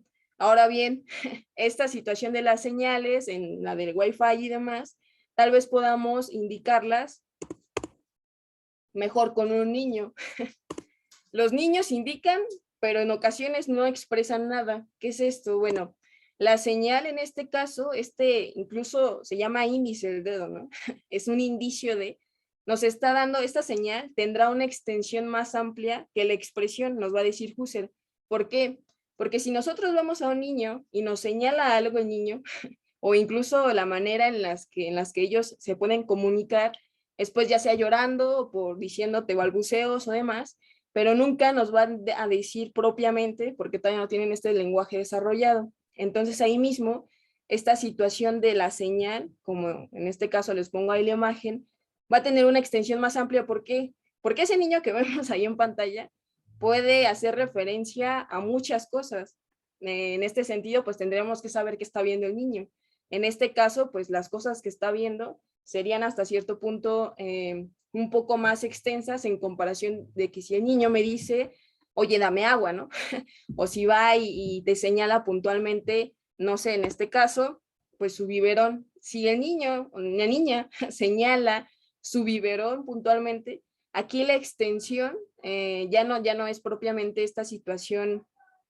Bueno, la extensión en este caso se va limitando. ¿Por qué? Porque entonces, si bien el niño no nos está diciendo, oye, dame el biberón, sí ya lo está puntualizando a él específicamente. Por eso le señalaba hace un momento, la expresión, si nosotros buscamos etimología, definición y demás, nos va a remitir a aquello que se manifiesta mediante el habla. Sin embargo, no pareciera que Husserl solamente se refiere a esto. Bueno, Husserl no pone el ejemplo de este niño, pero sí se puede ver en este ejemplo cómo es que esta señal y esta extensión se amplía más que la expresión, porque la expresión, al ser manifestada, ya tiene una limitación. En este caso, el niño ya está limitando qué es lo que quiere, ¿no? Entonces, todas estas consideraciones que son sencillas, que hasta cierto punto este indicio de poder señalar algo y demás, que pareciera hasta muy simplón, pues son consideraciones que se pueden reconocer dentro de una transición de una semiótica en 1890 como un preámbulo a una semiótica que ya aparece en investigaciones lógicas, o más que semiótica, pues estas consideraciones de signos, ¿no? Ahora bien, hay algo importante que tenemos que reconocer. Encontramos signo aquí como una indicación, no expresa nada, es lo que nos va a mencionar Husserl ya en investigaciones lógicas. Recordemos de dónde viene esto de la indicación y demás, ¿no? Con estos ejemplos. Sin embargo, lo que nos va a indicar después Husserl va a ser es que signo como indicación más una función significativa que nos la va a dar también estas construcciones que hemos visto anteriormente, pues ahí sí nos va a generar una expresión de algo. Con esto no quiere decir que Husserl quiera puntualizar que absolutamente todo tenga que ser expresado. Por eso mismo también va a clasificar la semiótica hasta cierto punto, que ahorita ya entramos a ese aspecto. Y en este caso, si los signos como indicación más una función significativa nos expresan algo, lo que realiza es una distinción entre conceptos o representaciones dados propia o impropiamente, es decir, simbólicamente, esto es mediante signos. Esto a lo que se refiere es que mediante una indicación que ya hemos visto con estas situaciones de expresión, de manifestación y demás, para que se genere al menos un hilo conductor dentro de la semiótica husserliana, tendríamos que reconocer esta distinción entre los conceptos de la representación que llamábamos propia, impropia y demás, ¿no? Tenemos entonces ya casi para finalizar una clasificación del signo que nos mantiene todavía en 1900, que la va a poner Husserl casi ya en las últimas páginas de su libro, una semiótica lógica que nos va a llevar a un aspecto lógico-ontológico del signo, una semiótica fenomenológica que son significaciones de los actos de la vivencia, y es por eso mismo que hace incluso un recorrido nuevamente desde la primera transición de la primera clasificación que podemos ver en 1890. Ahora bien, por situaciones de tiempo no vamos a poder desglosar ambas. Sin embargo, a lo que quería llegar era, precisamente como el título de la ponencia lo menciona, a indicios que a nosotros nos den un hilo conductor para poder reconocer cómo es que podemos o cómo se puede abordar propiamente una semiótica husserliana. Como conclusiones, y eso muy entrecomillado porque es complicado, incluso la investigación todavía continúo desarrollándola poco a poco. En principio, lo presentado funge como primeros esbozos para adentrarnos en una comprensión preliminar de la semiótica husserliana, con estos simples ejemplos que veíamos, ¿no? Con estos simples ejemplos nosotros podemos reconocer a qué refería Husserl con expresión, a qué refería Husserl con una cuestión de señal y demás. Él lo pone normalmente con nombres, con puros nombres de personas. Husserl distingue entre signo y significación, porque todo signo, pues como hemos dicho, es signo de algo, pero no todo signo tiene una significación, también como hemos mencionado y que les decía que incluso esto puede ser un contraargumento a otro tipo de semióticas. Husserl enfatizará en los signos indicativos y significativos o expresiones que apuntan a una significación, que esto fue lo que estábamos explicando cuando les hablaba del niño que señala algo. Y para lo último, que es, me parece hasta cierto punto que engloba todo lo que hemos, o lo que he podido tratar de explicarles hasta ahora, para la construcción del signo en Husserl es necesaria una vivencia del sujeto que aprende tales signos, bien como indicativo o como significativo. Por tanto, el signo no es desde una construcción husserliana únicamente un fenómeno natural, como se creía no solamente en la antigua Grecia, sino como se fue desarrollando incluso con otros autores, sino también una situación de un fenómeno cultural, de un fenómeno social dentro de la vivencia del sujeto. Entonces, ahora sí, ya para finalizar, nuevamente resalto estas consideraciones que no se hablan propiamente del preliminar para la introducción de, sino que vaya, la finalidad de la ponencia era resaltar precisamente este breve recorrido, muy breve y apretado recorrido, que hace el maestro Husserl precisamente para poder llegar a una construcción semiótica que incluso pues se puede ver ahí un poco bosquejada y que todavía se puede sacar más información sobre ello y en conformidad con lo que el maestro ya planteaba desde antes, ¿no? Pues nada, agradezco mucho su atención, cuídense mucho y nada, gracias, con esto termino.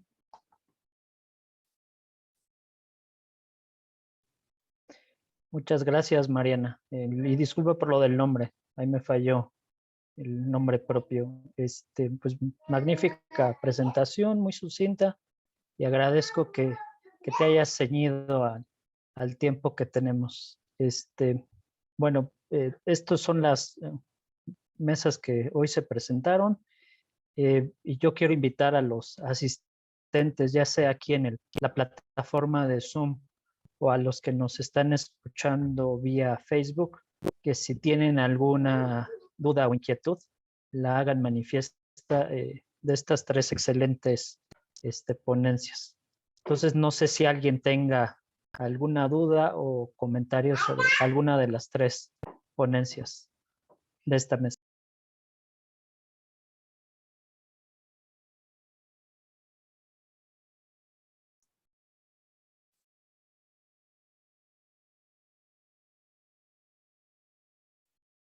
Hay una que pusieron, sí, de Edwin Marcet en Facebook. Un signo para mí, un signo sin significación no es más bien ausencia o inexistencia de un estado, proceso u objeto.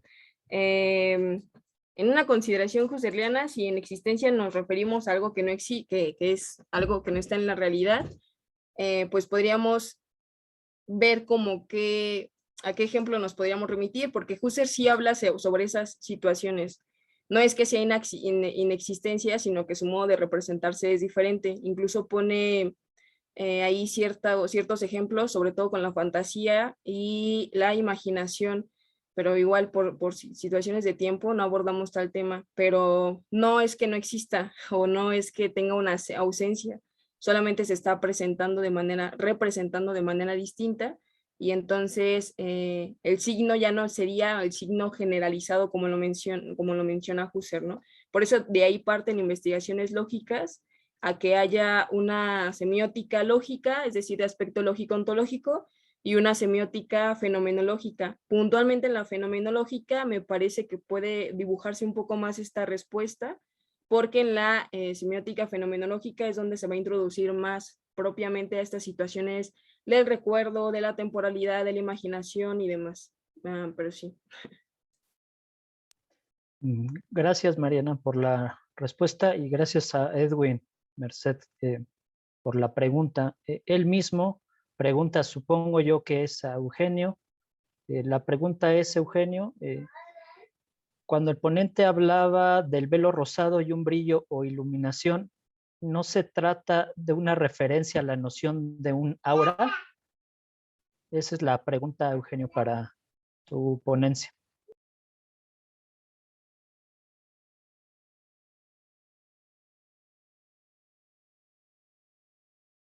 Gracias, Diego, a Edwin también por la pregunta. Si entiendo bien lo que... No estaría refiriendo a un aura porque, digamos, no entiendo del todo bien la pregunta, pero lo que logro entender es que, digamos, no se estaría refiriendo a un aura porque sería algo, vamos a decirlo de manera muy sencilla, algo extrínseco, ¿no? Sino más bien lo que a lo mejor Husserl está queriendo describir es una especie de, digamos, las sensaciones, para decirlo de otra manera, la emoción, mejor dicho, ¿no? No solo las sensaciones, la emoción que un estado de ánimo está suscitando en una persona, digamos que exhibe o muestra, ¿no?, los objetos o sucesos de determinada forma. Esa exhibición es lo que propiamente sería el revestimiento o el brillo, ¿no? Es decir, por un ejemplo muy simple, si yo estoy alegre, que a lo mejor no sé si lo puse en la ponencia, pero si yo estoy alegre, ¿no? Por ejemplo, alguien me llama por teléfono y me da una buena noticia. Ese es como, digamos, un suceso que es el motivo por el cual yo tengo un sentimiento de alegría. Entonces, me alegra el día. Decimos usualmente, un poco va en ese sentido, es decir, no solamente es que me cause alegría el hecho concreto que acaba de suceder, sino que la alegría, digamos que se queda y ya se me olvidó la noticia primera que me dieron, entonces yo me quedo con esta, pero se queda la emoción, ¿no? Me quedo alegre. Y entonces esta emoción, ese es un poco el punto, exhibe los objetos revestidos o con este brillo, ¿no? De manera que pues entonces el día me parece alegre, ¿no? Ya no solamente ciertas cosas, el día todo, es decir, ¿no? El mundo mismo puede terminar revistiéndose de un color.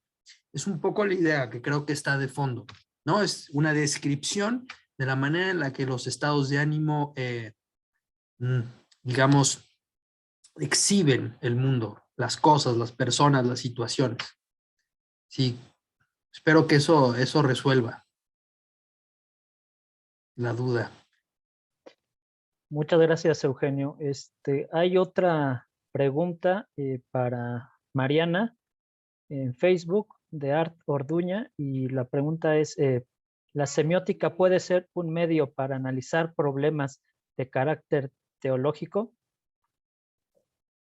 Sí, sí, claro. Pues los encontramos toda la semiótica medieval. Si queremos ahondar en más autores, en Husserl, pues se puede hacer ahí una connotación también, pero sí, sin duda, se puede usar como un medio para ello. Sí, sí.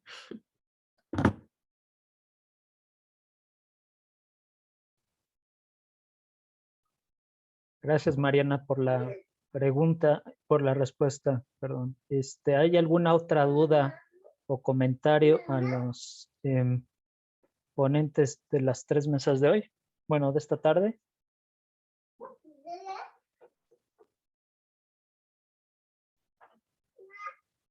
Bueno, si no hay alguna pregunta más, a mí me gustaría preguntarte, Mariana, insististe en tu ponencia, o más bien destacaste más el carácter unitario en las posiciones de Husserl en este texto acerca de la lógica de los signos, que es de 1890, y tendiste un hilo conductor muy claro de continuidad con investigaciones lógicas. Pero tú que conoces y has estudiado estos dos textos de modo asiduo, ¿cuál consideras que es la principal diferencia entre estos análisis anteriores a las investigaciones lógicas y las propias investigaciones lógicas, sobre todo en este tema que hoy nos expusiste, que es sobre el carácter de los signos? Esa sería mi pregunta. Y de antemano, gracias por la respuesta, María. Gracias. Pues como les comento, igual sigo andando como en el tema, aunque con respecto a la presentación que realicé, lo que me hubiese gustado, espero haya llegado a esa finalidad, resaltar en la diferencia es precisamente que ya en investigaciones lógicas hace un esbozo más grande de puntualizar ya no a los signos únicamente como clasificación o categorías, porque pareciera que primero habla de unos y luego de otros, y luego menciona otros y así, por eso los clasifica en 7, 6 categorías. Ya en investigaciones lógicas lo que hace es un compendio de eso mismo que había dicho, lo reestructura y entonces solamente lo deja ya no en una clasificación de los signos, sino una división de la semiótica que él pudo reconocer.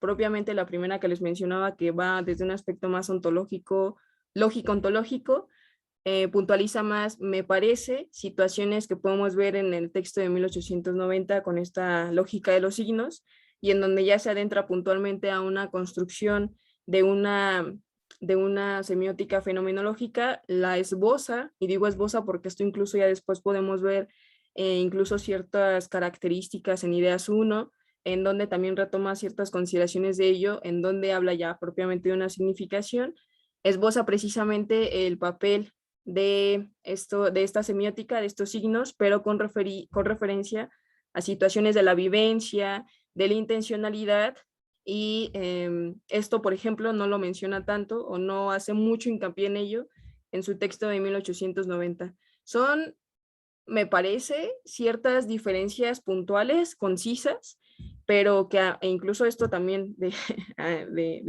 mi propia mano, considero que sí es necesario poder reconocer cuál era la primera consideración que Husserl tenía y por qué clasificaba los signos. Me hubiese gustado poderles exponerles todos, porque a lo mejor así hubiese estado más amplia el tema y pudiéramos haber encontrado más no diferencias, pero el hilo conductor más concreto, pero me parece que sí es necesario reconocer cómo concebía este signo y cómo lo configura hasta llegar a una semiótica que puede ser considerada una semiótica fenomenológica.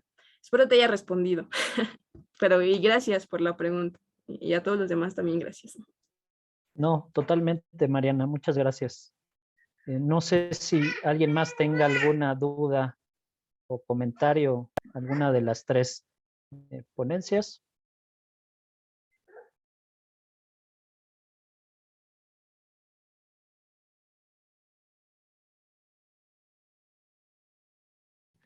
Yo tendría una duda, Diego. Adelante, Eugenio. Te Sí, si no escuchamos. hay una, aprovecho que tenemos todavía un par de minutos. Yo me quedé con la enorme duda, un poco de la ponencia de Juan, que me gustó, me resultó muy interesante el tema. Yo me quedo con la enorme duda un poco voy a intentar, vamos a exponer la duda de esta forma. Yo me quedo con la duda de por qué habla de su versión realista, ¿no? Si se refiere, digamos, evidentemente a toda esta reacción que generó, digamos, Husserl en sus propios alumnos, está claro. Lo que no acabo de entender un poco de la ponencia es, digamos, cuál sería la conclusión o cuál sería, digamos, la relevancia propia, digamos, de Dichstein, porque también la ponencia de Juan fue muy extensa, entonces se la apretó un poco al final. Me quedo como con dudas exactamente de en qué consistiría la subversión. Si es lo ya dicho, lo que acabo de decir, pues estaría entonces claro. Y la segunda cosa es por qué sería particularmente relevante el tema de Dichstein en esto. Eso no, yo no me acabo de quedar claro, honestamente. Es cuanto, Diego, gracias.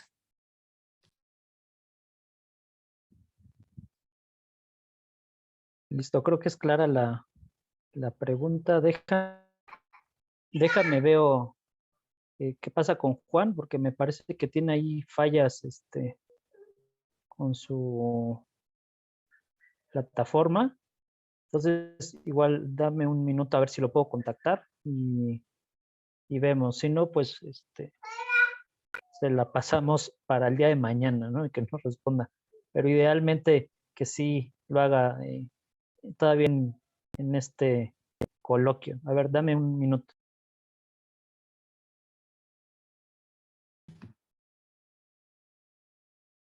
Sí, sin problemas y sin prisas.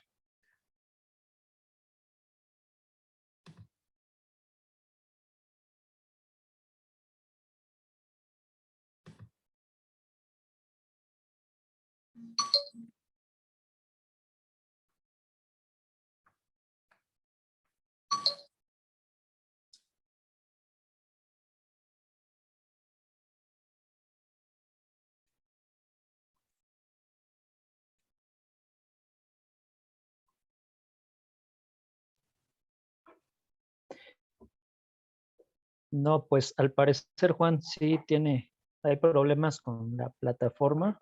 Entonces, me dijo que ya mañana en la discusión del seminario de estudios básicos de fenomenología trascendental va a responder. Y bueno, si no hay algún otro comentario, pregunta.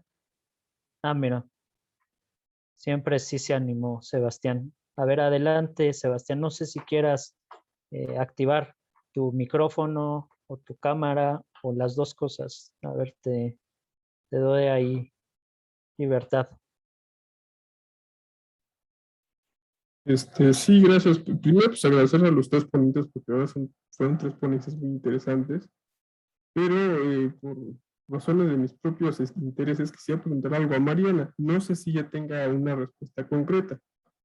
Pero que abordar este tema de la semiótica en Husserl, a mí siempre me llamó mucho la atención y el rol que tiene tanto los signos como señales, como su función indicativa, como su función significativa en el problema de la constitución del otro.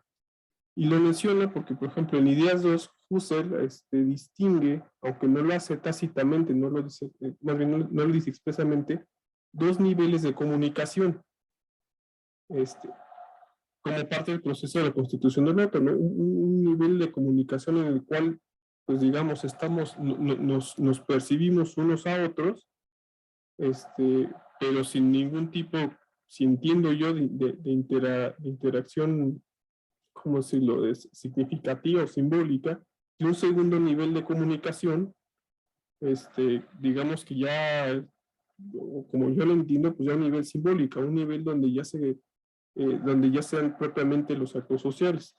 Entonces, mi pregunta para Mariana es si en su indagación de la semiótica de Husserl, también ha estudiado el papel de esta semiótica en el problema de la intersubjetividad. Bueno, ¿y cuál es su opinión, obviamente? Gracias, Sebastián. Sí, Husserl lo puntualiza sobre todo esto del lenguaje, porque en Investigaciones Lógicas 1 va a señalar en principio que solamente el signo va a ser para personas pensantes, ¿no?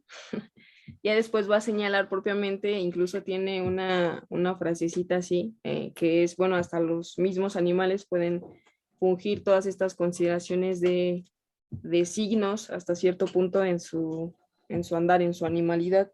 Propiamente con lo de la intersubjetividad, todavía no puedo incursionar tanto en tal tema, pero vaya, no me parece como algo aislado de la exposición, sino más bien algo que puede reforzarse propiamente desde estos antecedentes o preliminares que traté de esbozar aquí, y precisamente para poder ahondar un poco más con lo de signo. Pero no, yo creo que tendría que investigar un poco más sobre ello para no errarle aquí y darte alguna opinión que tal vez no, vaya, de la cual no esté tan segura. Pero de cualquier manera, gracias por esa intervención.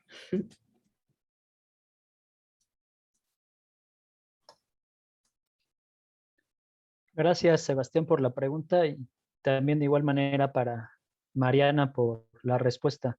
Aquí amablemente el staff Carmi en específico me manda una pregunta que pues al parecer no está dirigida a alguien en particular. Me imagino que por la temática es más para Mariana, pero en estos temas también está bastante versado Andrés Villamil.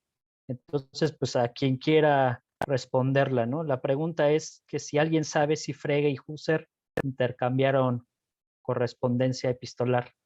Pues ahí a quien guste, seguro Andrés tendrá algo que decir y seguramente también Mariana, pero los dejo ahí que decidan o incluso los dos. Los escuchamos.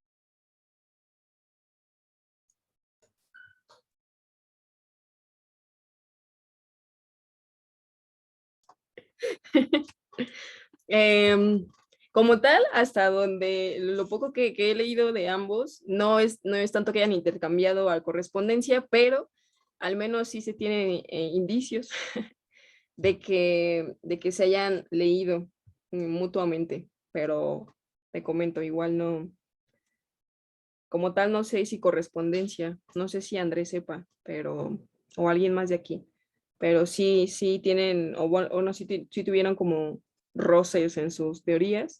Bueno, no roces, o sea, se leyeron, vaya, sobre todo con estas situaciones de la lógica y demás. Pero no sé si Andrés sepa, ¿tú sabes? Tengo entendido que sí hubo correspondencia entre ellos, o sea, sí hubo un diálogo y de hecho fue fundamental para Husserl el diálogo con Frege, porque fue el que le señaló el riesgo al psicologismo que estaba cayendo la propuesta de Husserl. Entonces, eso es lo que lo lleva a hacer toda esta transformación dentro de su fenomenología para evitar el psicologismo y tener una fenomenología trascendental como la conocemos hoy en día.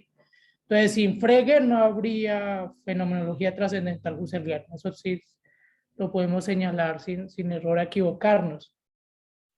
Y según tengo entendido, puedo estarme equivocando, eso fue por medio de correspondencia, si fueron epistolar, un diálogo epistolar que hubo, no fue simplemente, digamos, reseñas a los textos que se hicieron y se publicaron, no. Sí hubo diálogo, pero creo que Jair quiere decir al respecto, tal vez esté más informado que nosotros dos. Sí, gracias. Sí hay correspondencia entre Husserl y Frege en el libro de Ensayos de Semántica y Filosofía de la Lógica de Frege. Vienen esas cartas entre Frege y Husserl. Incluso Husserl, ahí vienen unos comentarios que le hace Husserl a la filosofía de la aritmética de Frege. Entonces sí hubo mucho contacto entre estos dos filósofos. Incluso, bueno, creo que al menos aquí en esta edición, que es la de Tecnos, que es en los ensayos de semántica de Frege, ahí viene una carta del 24 de mayo de 1891 y posteriormente vienen una serie de cartas de en 1906 se dieron. Entonces sí hay intercambio.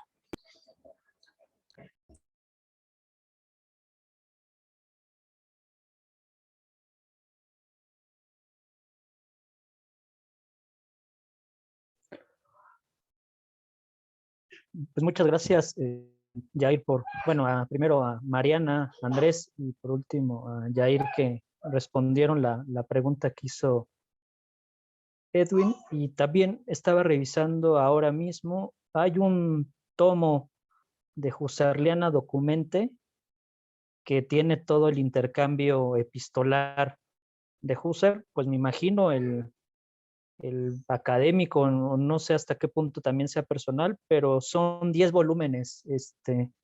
Entonces seguramente, vaya, seguramente estará ahí consignado en alguno de los índices si está, si ahí se encuentran las cartas y pues nada, ¿no? Habrá que hacer el trabajo de leer la carta en alemán.